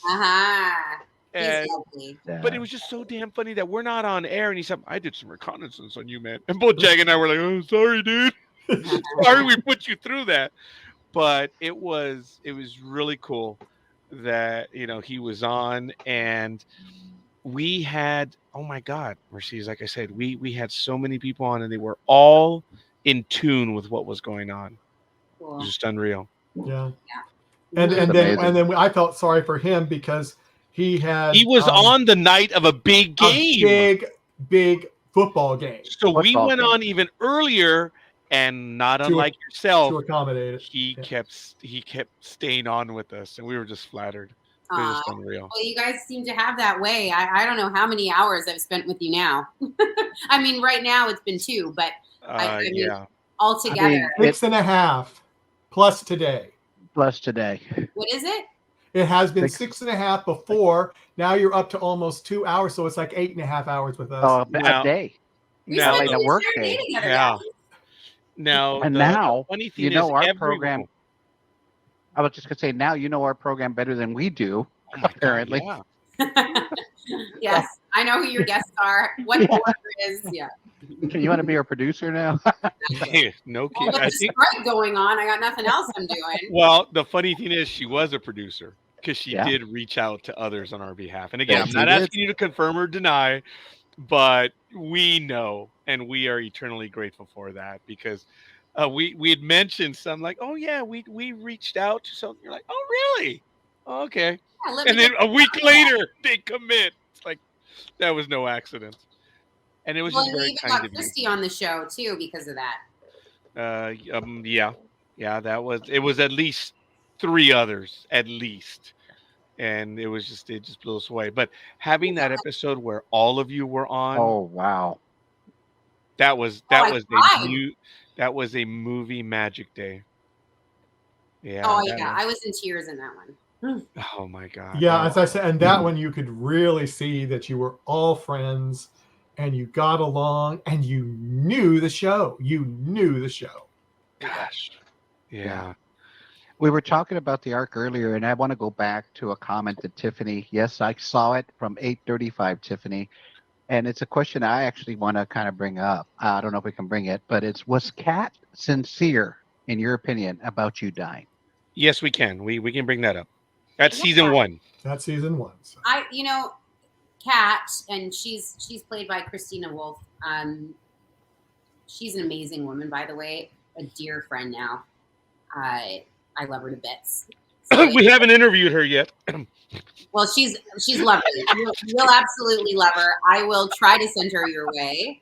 And actually, she's a British actress, so she puts on an American accent for the show. I'm sorry. Yes, that blew my mind. Yeah. That she did that so well. Oh, I know. She's flawless. She's really good.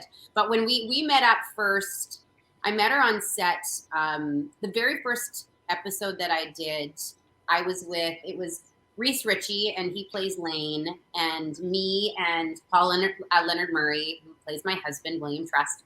And we spent the day together. And then I just saw Christina on set. And I said, okay, well, typically before I work with someone, I like to have a powwow with them. I like to meet them outside of work, get to know them a little bit, especially if, like, first of all, they're going to be my husband, or like a friend or someone where we have intimate scenes. And an intimate scene doesn't necessarily have to be a sexual scene. It could be a scene like the death scene, for example.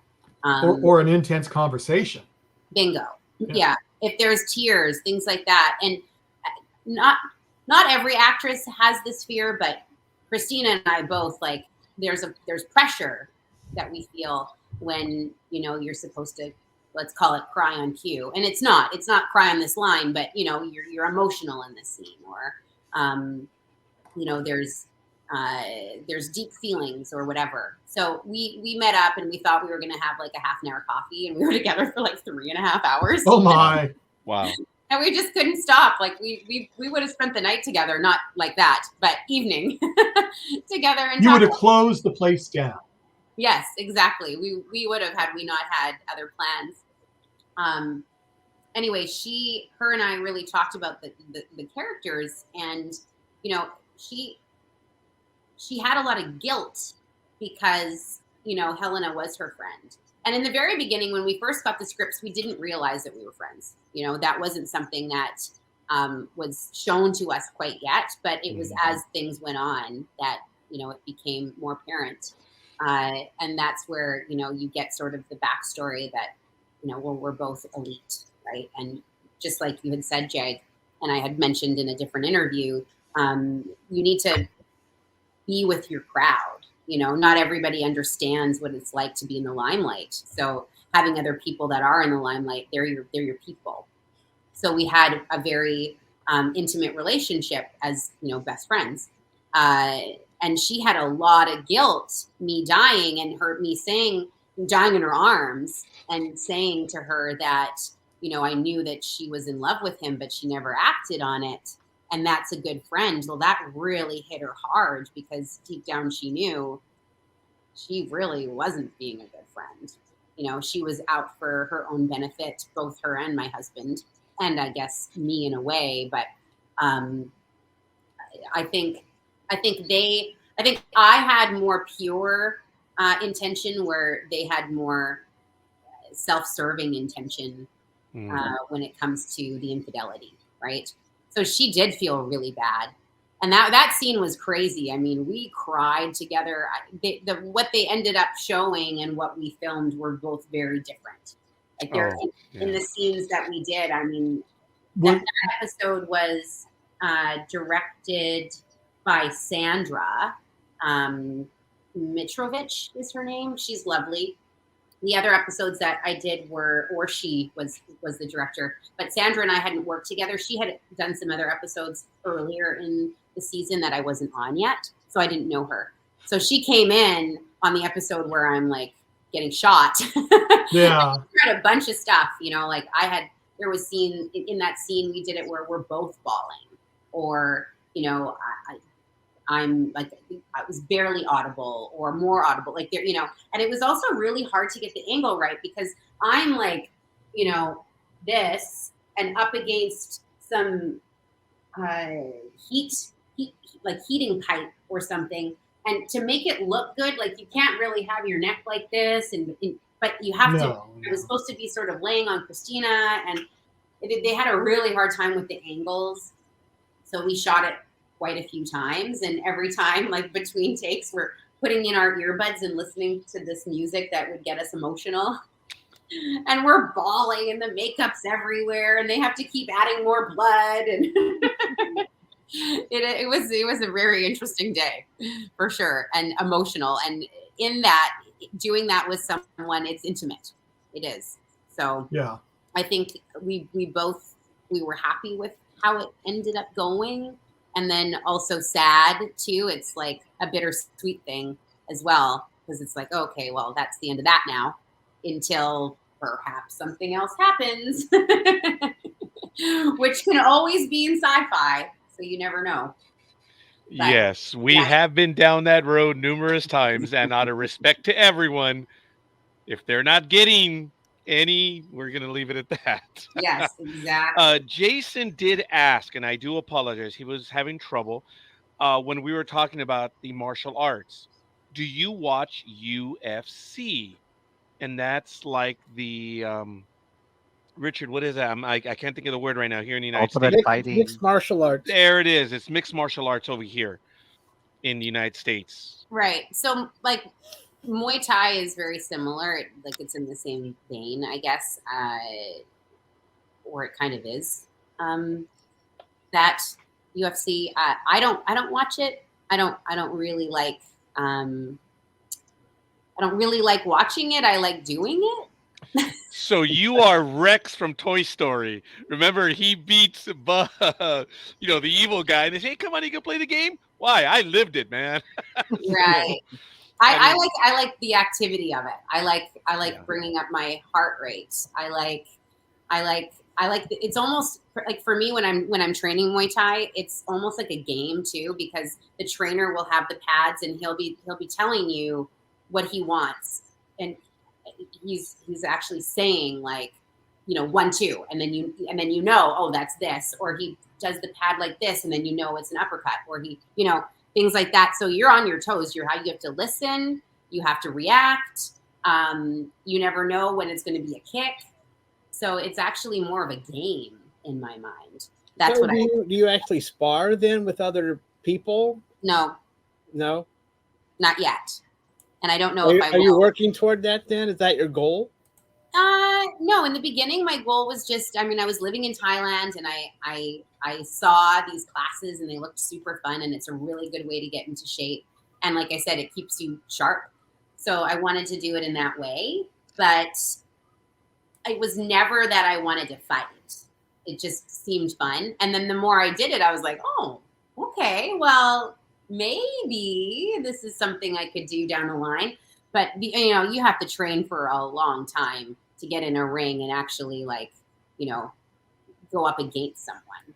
And it's been some time. I've been now back here for 6 months. I have a friend that is part of a Muay Thai gym here that I was hoping to start with. So I'm thinking now I might do that now that I'm back and I'm not planning on going anywhere. I might start up the Muay Thai again. That is cool. You were kind enough to share some video with us, as I alluded to earlier, when you're painting. Do you have video of you actually maybe working out or kicking someone's butt, something like that? Oh, yeah. Oh. Yeah.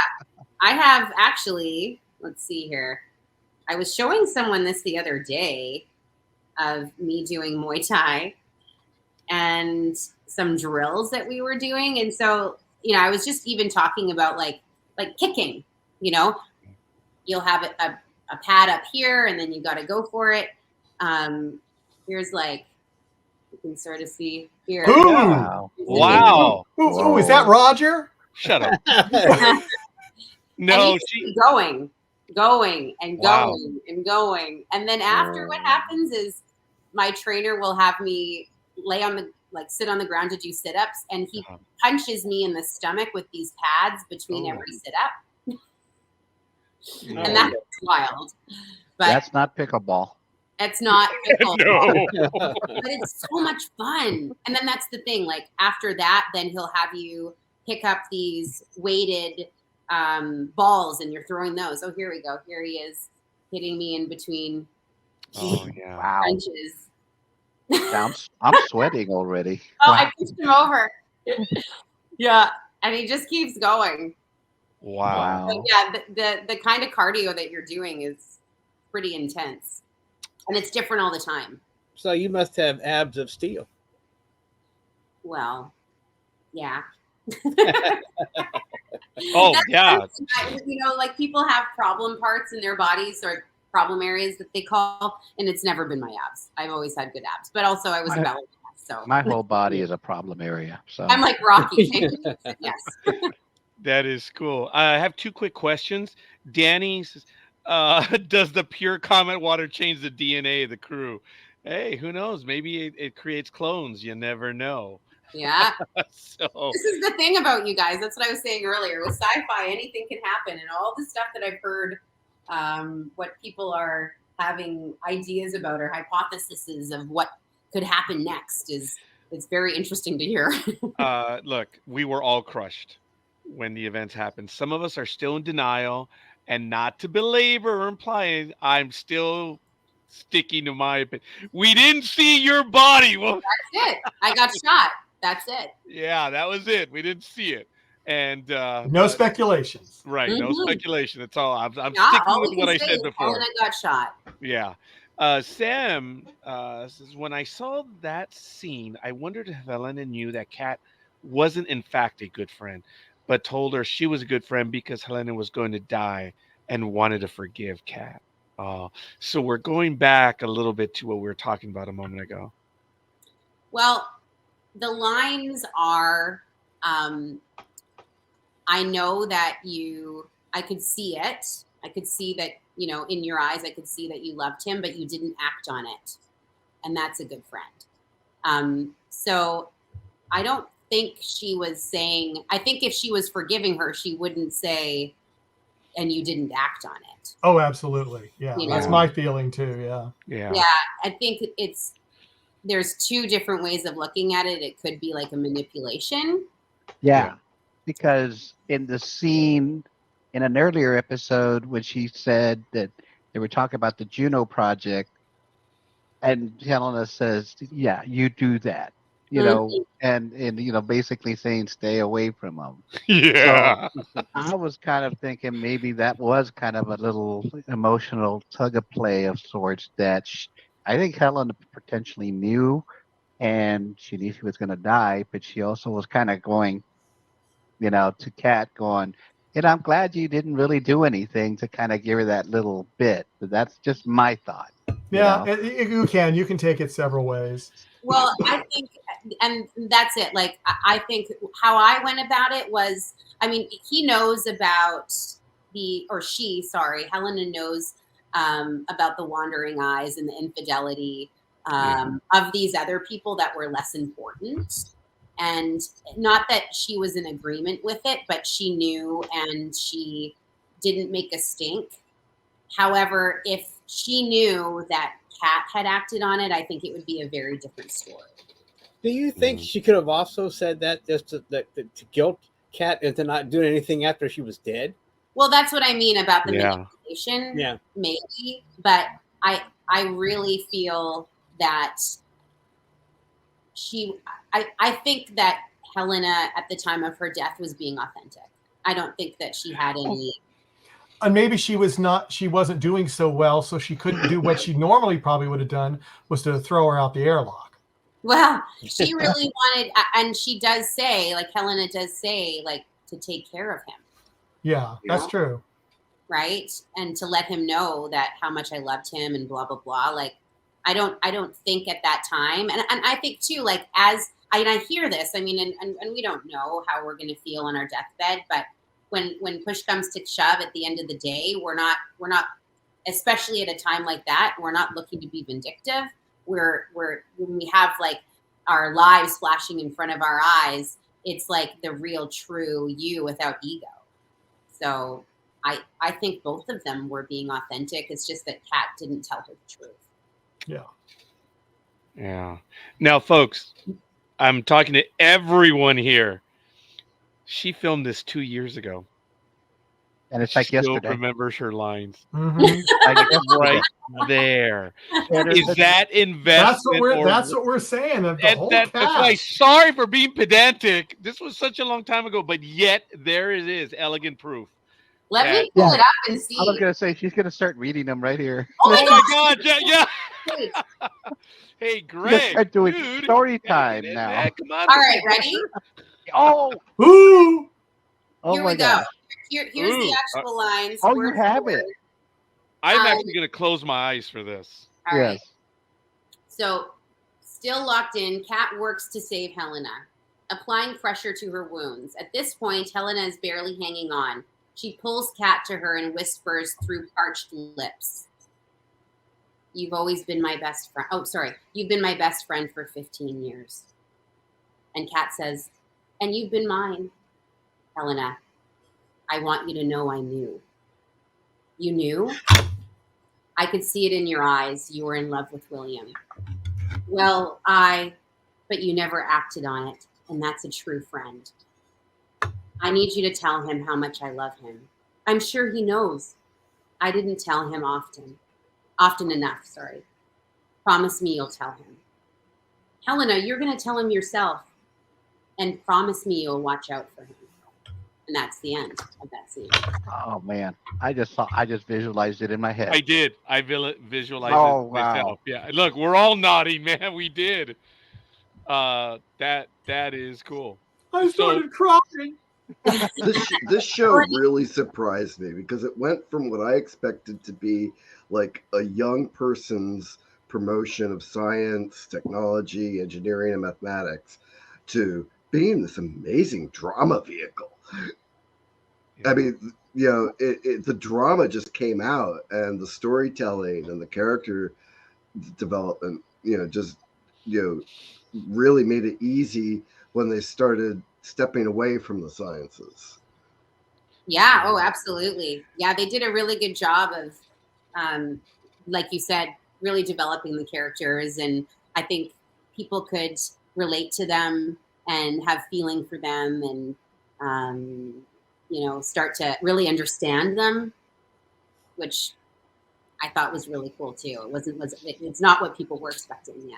No. And as I've said before on the show, that I had friends that watched the first couple episodes and they were going, this makes no sense. This makes no sense at all. Why are they doing this? This doesn't work. This is not the way it would be. Right. That was the theme, Michael. Yeah. And I had to explain to them, but look, the people that would have been in charge are dead. Yeah, that didn't register on them. They did not register with them. It's like, this is the cleanup crew, the backup people that are just learning. Yeah. They're the ones left. No one was equipped. Yeah, it's like the parents were gone and it was the kids. That's the way I equated it. And when people actually started to realize it, because look, the fandom that is watching the arc is Star Wars, Star Trek, and there are Stargate. Stargate. So there's an understanding of the universe.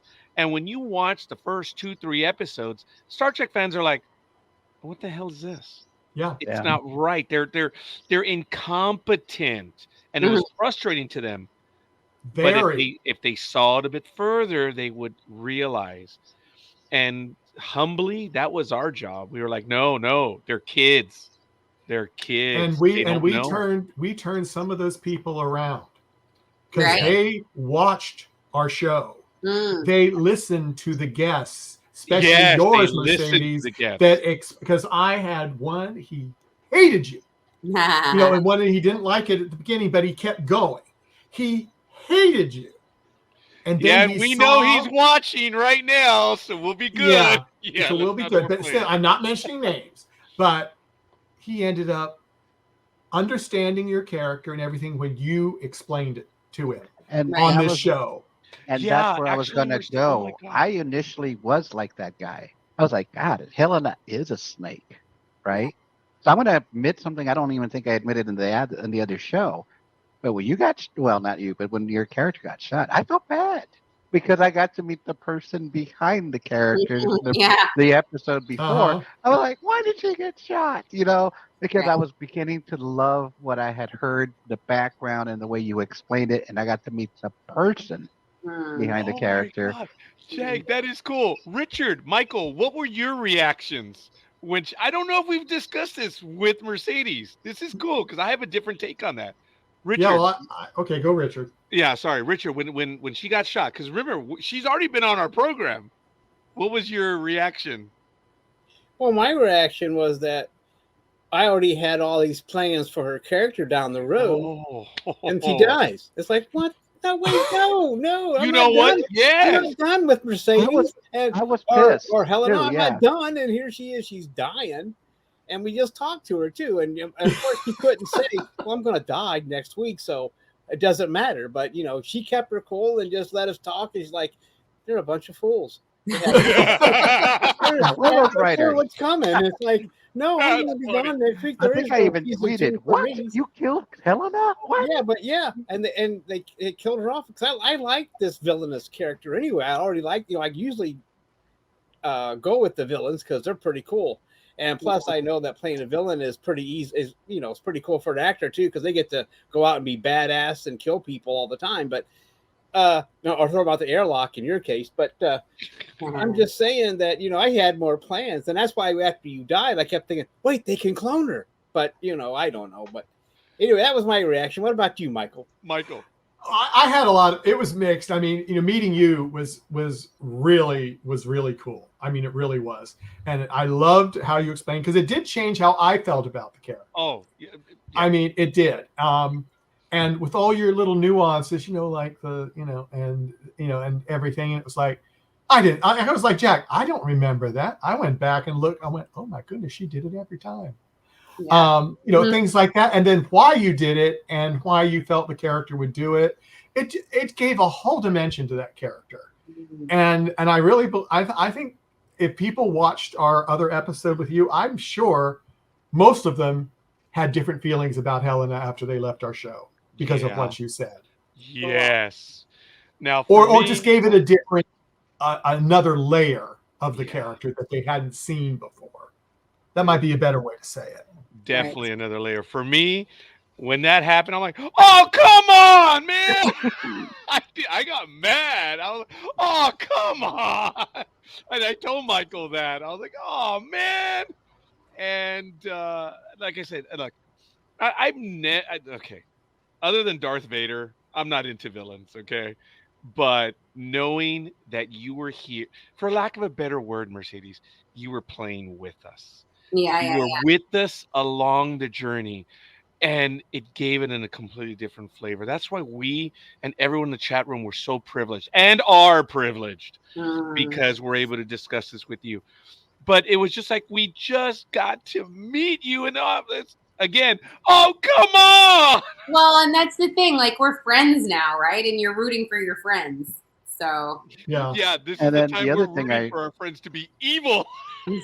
well, and the other thing I was like, as soon as I saw that happen, I also thought about how incredibly reserved you were during our show that you didn't leak anything. Oh, I was like, oh my know. God, she's got this incredible thing of not letting us know. You didn't hint a thing no. at all.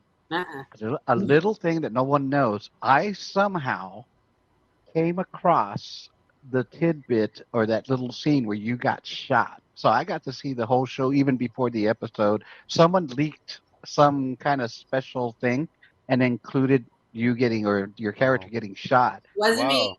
No. That's funny. It You was. kept that from us, Jag. You didn't even tell us.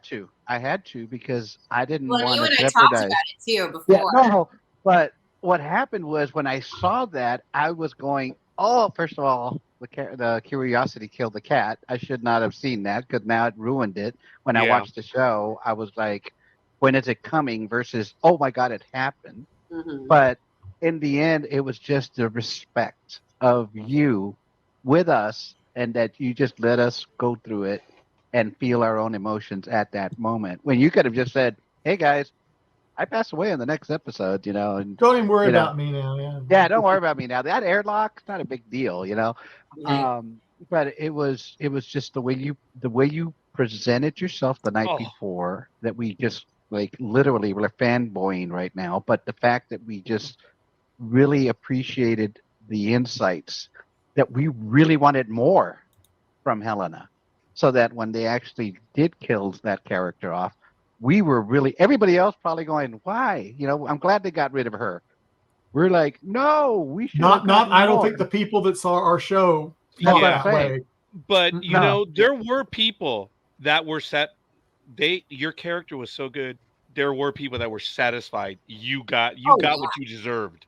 Oh yeah, it was. Yeah, there was that. Oh, it couldn't have happened sooner. I read one of those, and oh wow. The funny thing was, Mom ended up being in one of the chat rooms, and it was after I had passed away or get shot, and people were saying like it couldn't have happened sooner, blah blah blah. And then my mom, she chirped up and said something around the lines of like, "Well, I'm pretty invested in that Helena since I gave birth to her." And then everyone was back on it. Like, oh, you're the mom. I'm sorry, I didn't mean it like that. Like, your daughter's really lovely, and putting their foot in their mouths. It was really great. Yeah, although I think Evelyn and Samantha's character are worse. Right? Yeah. I think we're like, I wanted more Helena versus Evelyn. Right. Yeah, I think they made Helena look like Mary Poppins in the end because they are definitely on a totally different level. By the end of that last episode, it's like I thought Helena was bad. Oh yeah, Helena. I know. I've heard that a lot. Yeah. But I have you reading that script, which was very kind, by the way. That was very just to visualize that again. I actually saw the scene as you were reading it. That just goes to show how memorable that performance was from both of you. That we can actually just go back in time at any moment and just stick to that. Well, and that's a hard thing to do. Like, I haven't actually died in real life yet. So I don't really know what that looks like. Or You know, been shot, likely. yeah. Well, not that I remember. I mean, I may have come back in, in other bodies. Who knows? Well, it's a Well, good that was thing you're from the not a method concrete that actor you hit then. your head on. Right. But it's tough. It's tough to do scenes like that because you don't know what dying really looks like. How would I really be? How breathy would I be? And that's another thing is I had to do the voiceover after for it. When I was in Thailand, they needed to get some ADR done, and I couldn't come to the studio. So they sent me the scene, and I would watch it on the computer, and I had a blanket over my head, and I'm supposed to be doing the voice for it. And actually, that whole scene I pretty much did underneath a blanket in Thailand for the voice for it because they wanted it breathier. Oh wow! Oh, These are the tidbits Yes. that we love. Fascinating. This And is appreciate, why. yes. This is why we our fandom of shows when we hear these kind of backstories because I would not have never known. Yeah, Because it sounded like well, it I was did a right really there. good job. I mean, it wasn't a simple task because if you're going to make it breathier, you can't add a breath in when you see yourself with like your lips not moving. So I would have to add breath when you would be cutting to the other character or if it was from the side or something like that. So I really had to watch. Plus I had to say the words the same way or timing as my lips are moving. And that isn't easy. No. So you can say I was that in a sound studio. So if you're in a sound studio and you got the cans on, you're watching it, you have professionals that can, guide you. Tweak it a little bit. Well, bingo. So I did. So you can say that scene where you're doing the breathiness was really literally a breath from another world away. Yeah. Good one. Oh my goodness! Yeah.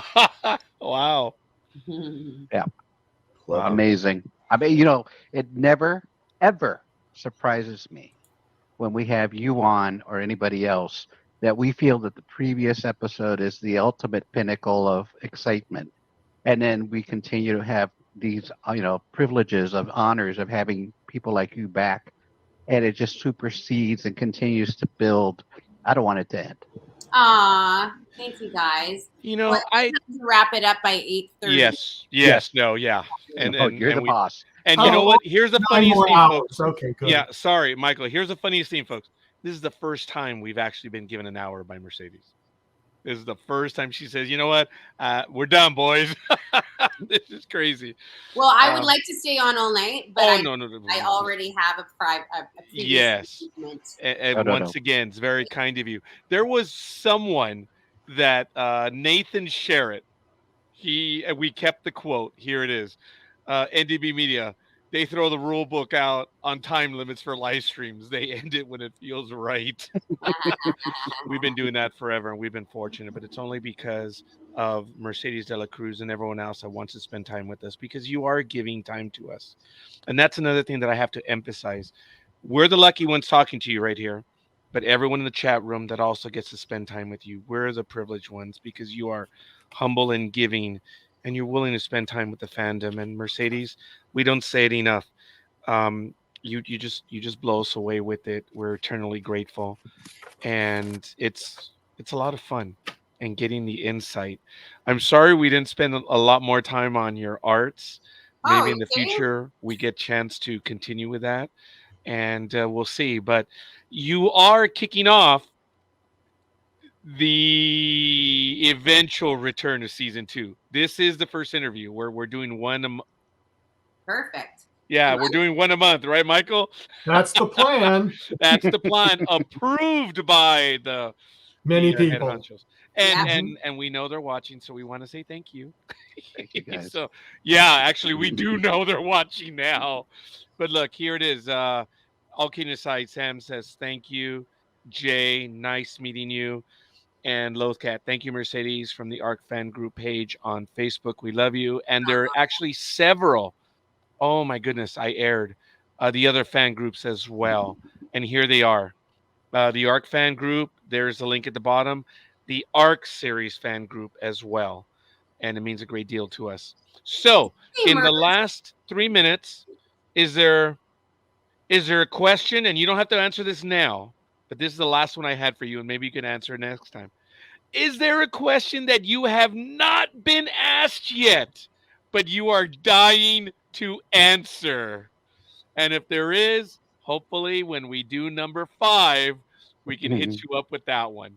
Because that I told you earlier, I said, this is the messed up question. This one will take a while. Is there a question that you are like, come on, boneheads? This is the one question I want to be asked, and you haven't asked it yet. Oh gosh, I don't really think so. I normally like on these interviews, I'll normally just interject funny stories or tell you guys things that you haven't asked. So That's interesting. Well, there you go.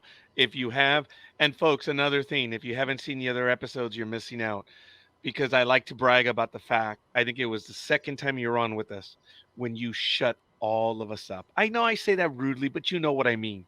We all went quiet for 15 minutes because of what you were sharing with us. I'll never ever forget that, Mercedes. I've been doing this for 15 years. Didn't happen before, and it hasn't happened since. You enthralled us that we all went dark. We all went silent. Yeah. No one else has done that. That's you. Yeah. That's all you. Yeah. Amazing. And then I'm still waiting for the Halloween costume question. I know. Oh, okay. But you can do it for the next time if you want. And you know what? We could probably hit her up on Instagram. There's no doubt Yeah, about that was gonna say. Yeah, I want more Yeah. people to hit me up on Instagram. Yeah. And there it is, put folks. the You heard banner. it right there. Michael, do we have the banner for that one? Yeah. It please. was. Oh, there it is. Yes. Sorry. There it is. It's Mercedes de la Cruz 1. Yes. Yes. It's amazing stuff that she posts out there, folks. And then I mean, Mercedes de la Cruz seriously. Art. She Yeah. should be another food group. That's what I'm saying, because it's just amazing stuff that she puts out there. Thank you. And I appreciate you guys asking me about it too. Like when you said you're sorry you didn't ask more, I'm surprised you asked about any of it. So I don't feel that way at all. I really appreciate that you guys are into what I'm into and you want to hear more about all my You were stuff. fully invested in the character. We're fully invested in the people that bring that character to life. That's the way it works. You're fully invested with us. And Jay, thank you for that. Mercedes, I'm going to reveal not something that you've told me, but something I've told everyone else. I said, hey, Mercedes is on. This is the best guest we can have. We ask one question and she's gone. She's the storyteller. She has a lot to share with us. And because there's always a joke. How much do we prepare? How much? Okay, Mercedes, I did my 9 questions. Ooh. That's all I did because it's all you. And, I was talking to Michael. I was like, Michael, I don't know what to say. I don't know. And Michael said, between the chat group and Mercedes, we got it. And Yeah. look at the hour. Yeah. So we are going to keep to it. We're sorry we kept you to the exact moment, but we're about a minute short. Mercedes, Okay. we are eternally grateful. Seriously. Thank you. You're a good person, and we thank you. You give so much to all of us. Thank you, Mercedes. There's no way that we can repay that. And We wish you you the the best. best. Lou. And Lucy Lou. I'm so sorry. Yes. So, hi, Lucy Lou. Aw. Oh, what an image. That's perfect. Aw. All right. Thank you, Mercedes. Thank you, Thank you, guys. Mercedes. I think we're going to take a few more minutes. No, thank you. We ourselves are going to take a few more minutes just to finish up right now. So we thank you. All right. Thank you. I know that's Star Trek, but same thing. All right. Oh, hey. Yeah. Thank you. Yeah. Thank you for Yes. correcting that. I did reveal a confidence when I said that, but I meant it. I remember telling my I told you, right, Greg? I said, dude. It's Amazing absolutely woman. awesome. Yes. And I didn't want to embarrass her anymore, but I have called her a Renaissance woman because of everything that she is into, everything that she knows. And for me to say Renaissance woman might be insulting. She is a Renaissance person. She is. Because she is into so much stuff and it's incredible. And she spends time with us, man. She lights up I the couldn't room, get man. over the fact you have this gorgeous woman being interviewed and you have the 5 guys on the bottom. It was apropos. We're at the Usually- bottom on this food chain. Usually it goes the other way. You get one person and 5 guests, one panelist and 5 guests. You know. Yeah. But, yeah. Jay, I appreciate the bravo, but again, it's not us. It was her. And then, Yeah. well, Greg, what did you think of her? Oh, There you go. That was funny, Greg. I'm sorry I embarrassed you. No, I mean, even when I open my mouth, my tongue looks bright red. Hey, Greg, don't feel bad when I get like laughing as well. But I mean, I have to get really laughing as well because of my complexion. I also turn that color, and people immediately, go off on that. So don't feel bad. My Don't poor feel bad. wife has one beer and she's all tomato head, Yeah. and that's in person. It's just, it is, Wow. we are who we are, and But I'm convinced it's color correction, and I don't know why. Because I mean, my oh tongue yeah, is not bright red, and it Roger's screws color up one of correcting my his teeth camera. too. Hey, look, I downed almost well over a half during this interview. So Good for you. there's no Yeah, liquor in don't it. show It's us just the Clamato. don't show Yeah. us the other bottle. No, there was no other bottle. It's just I had to stay Okay. hydrated because it's still very hot. It's I 81 hear degrees. too. Guys, Oh. right now it's 81 degrees still, means it's 91 in here. I was Yeah, it's jealous when she said it was in the 60s in 60s. Yeah, it's Vancouver. 82 right now. We're not that much hotter than you are, Roger. That's actually strange for you. Yeah. Danny, thank you for Thank you, stopping in. Danny. Appreciate it. And of course, Jason, Lothcat, Marcia, thank you. Sam Sam. Murray. Oh, Sam. Oh my God. Sam, I hope you're still with us. Sam, forgive me. I have not responded to your email. I intend to. But look, I have a picture for you. I'm going to have to switch, I think, to. Is it here? The Sports Talk with the Guys one? Whoa. I know. Sorry, folks.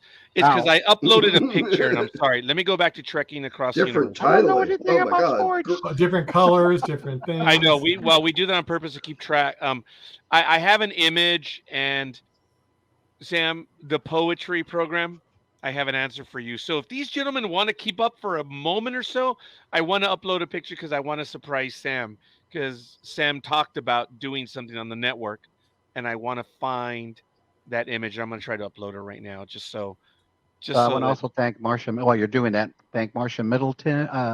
And again, we wish good wishes upon your family. We also want to thank Ale Concalve, who is from Uruguay, for joining us as well. Um, we appreciate all the new people. Of course, our groups, our fan groups are always there. Really appreciate them. And so just want to send a shout out to everybody that joined us today. And for those that didn't comment, you get a shout out too. Yeah, and we didn't do the bell. We didn't ask anyone to give the likes, and We still maybe if have you the guys bell, will Richard. remember, if you can give us the Yeah. likes, that would be good. But I'm here, always Sam, prepared, Jay, Ah. to do the bell thing. I'm always There you prepared. then go. maybe he'll do it in a moment. Sam, look Oh, at the book right here in the middle bottom. Okay, I purchased these books recently, Sam, and you talked about doing a poetry program. There it is. That is my favorite poet, and I'm looking at following up, Sam. So I think there may be a poetry program in the not too distant future here on NDB Media. So Would you I entertain a did haiku. poetry guest? I'm sorry. What's that? Would you entertain a poetry guest? Yes. Yes. I used to do haiku myself. My daughter did, and we're going to get back to doing the haiku. But Sam in a prior episode said, "Hey, would you guys be interested in doing poetry?" And I was like, "Oh my God, I haven't done poetry in like 10, 20 years."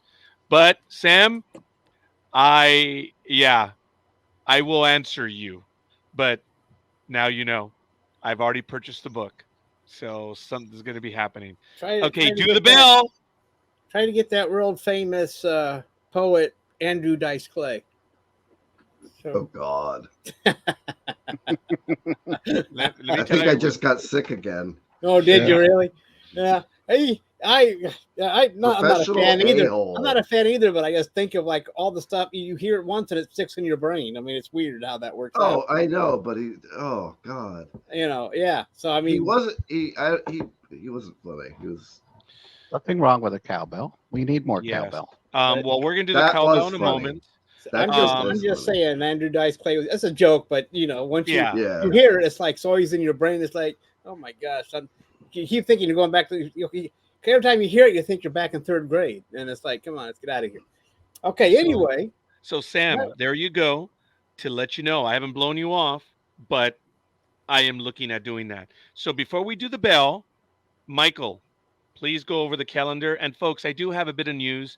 I will probably be unavailable September 19th through about the 24th.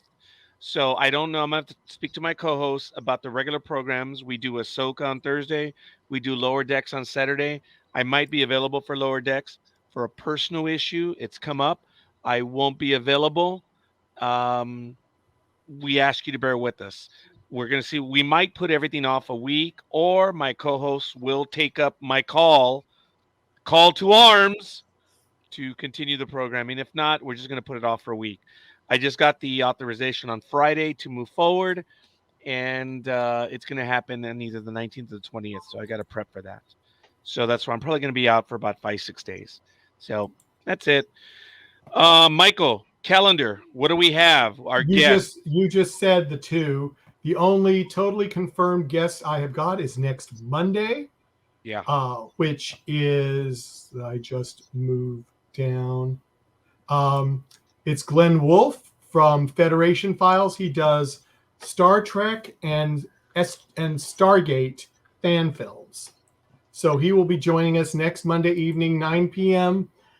Eastern Time, 8 p.m. JAG time, 6 p.m. Pacific time next Monday. So, well, JAG time, I think, is also Glenn's time. I think it is actually, yes. Mm-hmm. Oh, all right, fair enough. Don't we have another guest after that? Not confirmed. Oh, still not confirmed. Oh, Still and my not mind confirmed. was. I'm sorry. Okay, all right, understood. So, what's today? Monday. So Thursday we have Ahsoka. Saturday we have Sports Talk with the Guys at 6 a.m. Pacific time, and then in the evening Lower Decks at 6 p.m. And then Sunday we have Better Call Saul rewatch at 3 p.m. Pacific time, 6 p.m. Eastern, and then Monday we have our guest Glenn L. Wolfe, the aforementioned one. That's right. It's an artist that we and he have. still hasn't confirmed totally yet. So yeah, actually, folks, I want to give a shout. No, Sam, we do, but we're Not right scheduling away. a month in advance. So, we have tentative already someone next month, and then the month thereafter. So for the next 5 to 6 months, we're going to have at least one art guest. But we have the permission to do so, but actually getting them is another thing now. So we shall see. But yeah, Mercedes kicked off basically our lead up to season 2. Officially, she kicks it off. So it's really cool. But we can't talk season 2. That's it, other than to acknowledge that it is. Sorry that we have to repeat it, but there are other people that can't handle those responsibilities. I believe we are doing a Comics 101 on September. Oh my God, are you guys doing a Comics 101? That's right. It would be Wednesday. It would be Wednesday. I Big Dog, I think we are going to do one. I haven't confirmed it yet, but I did ask him last week, and I think we're going to do one this week, and so it will be. It usually is 6 o'clock your time. Yeah, 6 p.m. You're right. And then tentatively, folks, on Sundays in October, we're going to be celebrating Halloween. There are 5 Sundays, so it looks like we're going to be doing 5 movies. I'm going to handle the third Sunday, right? Yes, that will be because we will finish up with Better Call Saul the last weekend of September. So we decided to do October. Might as well do some scary movies instead, And so we're gonna each take a turn, Jay and you and whatever, me, and we're all gonna take a weekend and do a scary movie and go from there. And so I hope people join us for that. I mean, yeah, my movie is Dawn of the Dead, the 1978 movie, the classic. I'm looking forward to that one. Yeah, that's kind of cool. So, have you picked one yet, Richard? I am going to kick it off. I'm going to kick it off with the original Halloween. Yeah. Wow. And does Jay know which one he's going to do? Well, he so far he told me he was going to do Smile. Oh, Okay. So Interesting. then there are And going I to be think two I'm other gonna, movies after that. and I think the last one I'm gonna do. So I'm gonna do like the original Frankenstein. Yeah. Ooh. I'm gonna go old school on that one. I don't. I mean, yeah.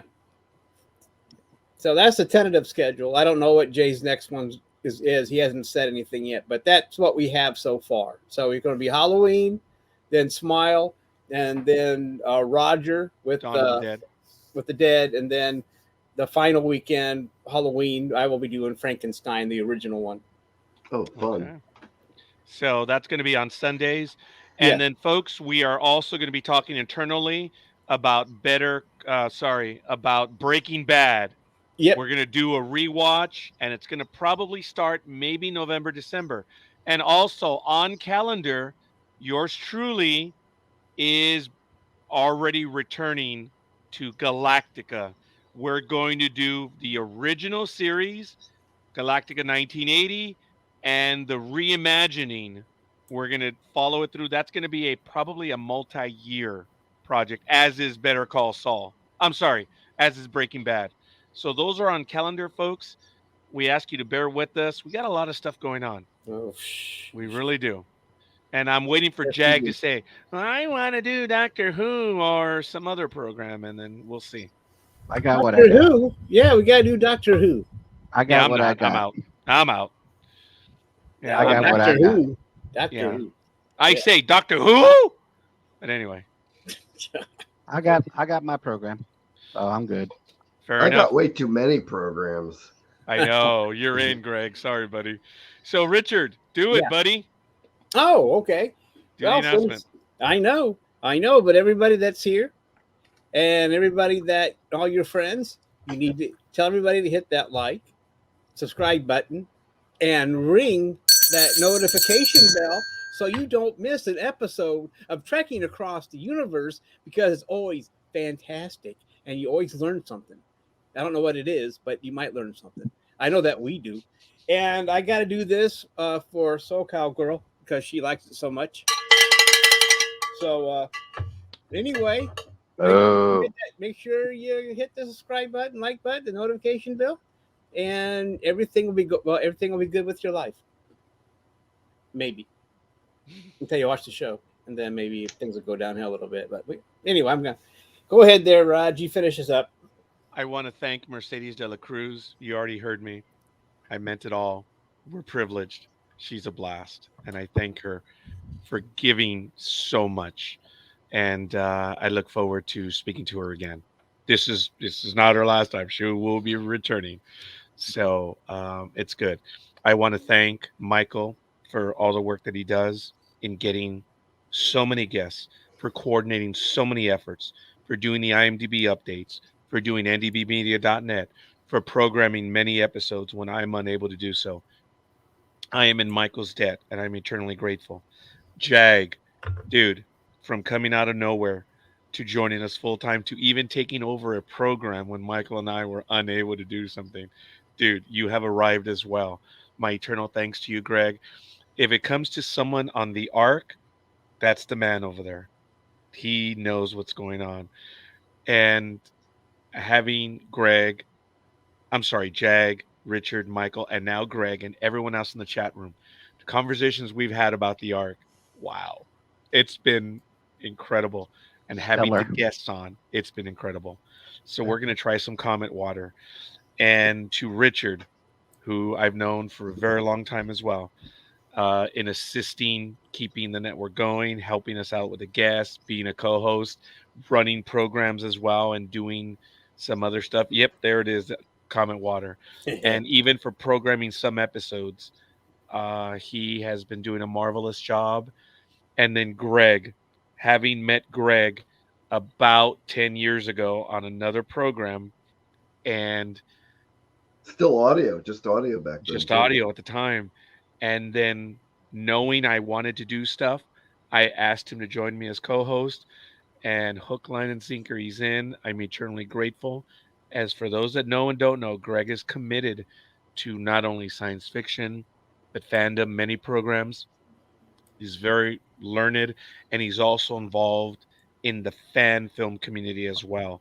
And there's a lot of stuff going on in there, and we should maybe interview Greg on one of these days. I think you might be up, Greg, on we having to interview you, because I interview all the hosts. It's one program dedicated to that host. Oh, we did So- that already. We did that big panel one with everybody on it. We don't have to do that. Yeah, don't know what somebody you're talking get about. somebody fascinating. Don't know. Whatever. So I have to give a shout out to my co-host and to everyone else, folks.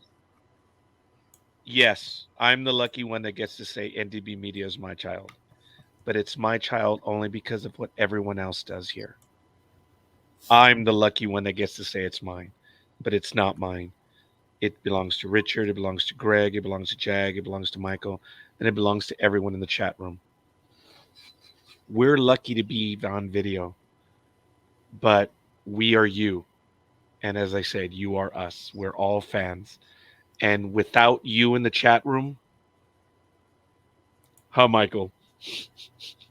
Yeah, The that's guests no are fun. fun, but it sucks. And when you guys show up, wow. A shout out to Lothcats. Elizabeth, you have been on almost every program now. It does mean a great deal to us. It has not been forgotten. I mean, you've been on stuff that I didn't expect you to be on. So, as I mentioned, everyone else, I hope I got everyone else's name. I know there was Danny, there was Sam, there's, of course, Marcia and Tiffany. Oh, my goodness. There's just so much. Jason, of course. And there's Danny. so many. I'm sorry? Danny, Yeah, Danny and Allie Allie, from Allie. Uruguay. Yeah. Yes, quite a few people, folks. We're And just, the other ones that didn't comment, thank you as well. yes, and for everyone who's watching, you just, wow. And everyone that listens in the future. Yes. Yes. To you guys too. The on-demand viewers. Yeah, and we do have them. So we are eternally grateful. On behalf of Jag, Michael, Greg, Richard, I'm Roger. As I said, I'm the lucky one. I know, arc inappropriate, but it's the thought that counts. Yes. Peace and long life. We love you, we respect you, and we thank you. We are out of here.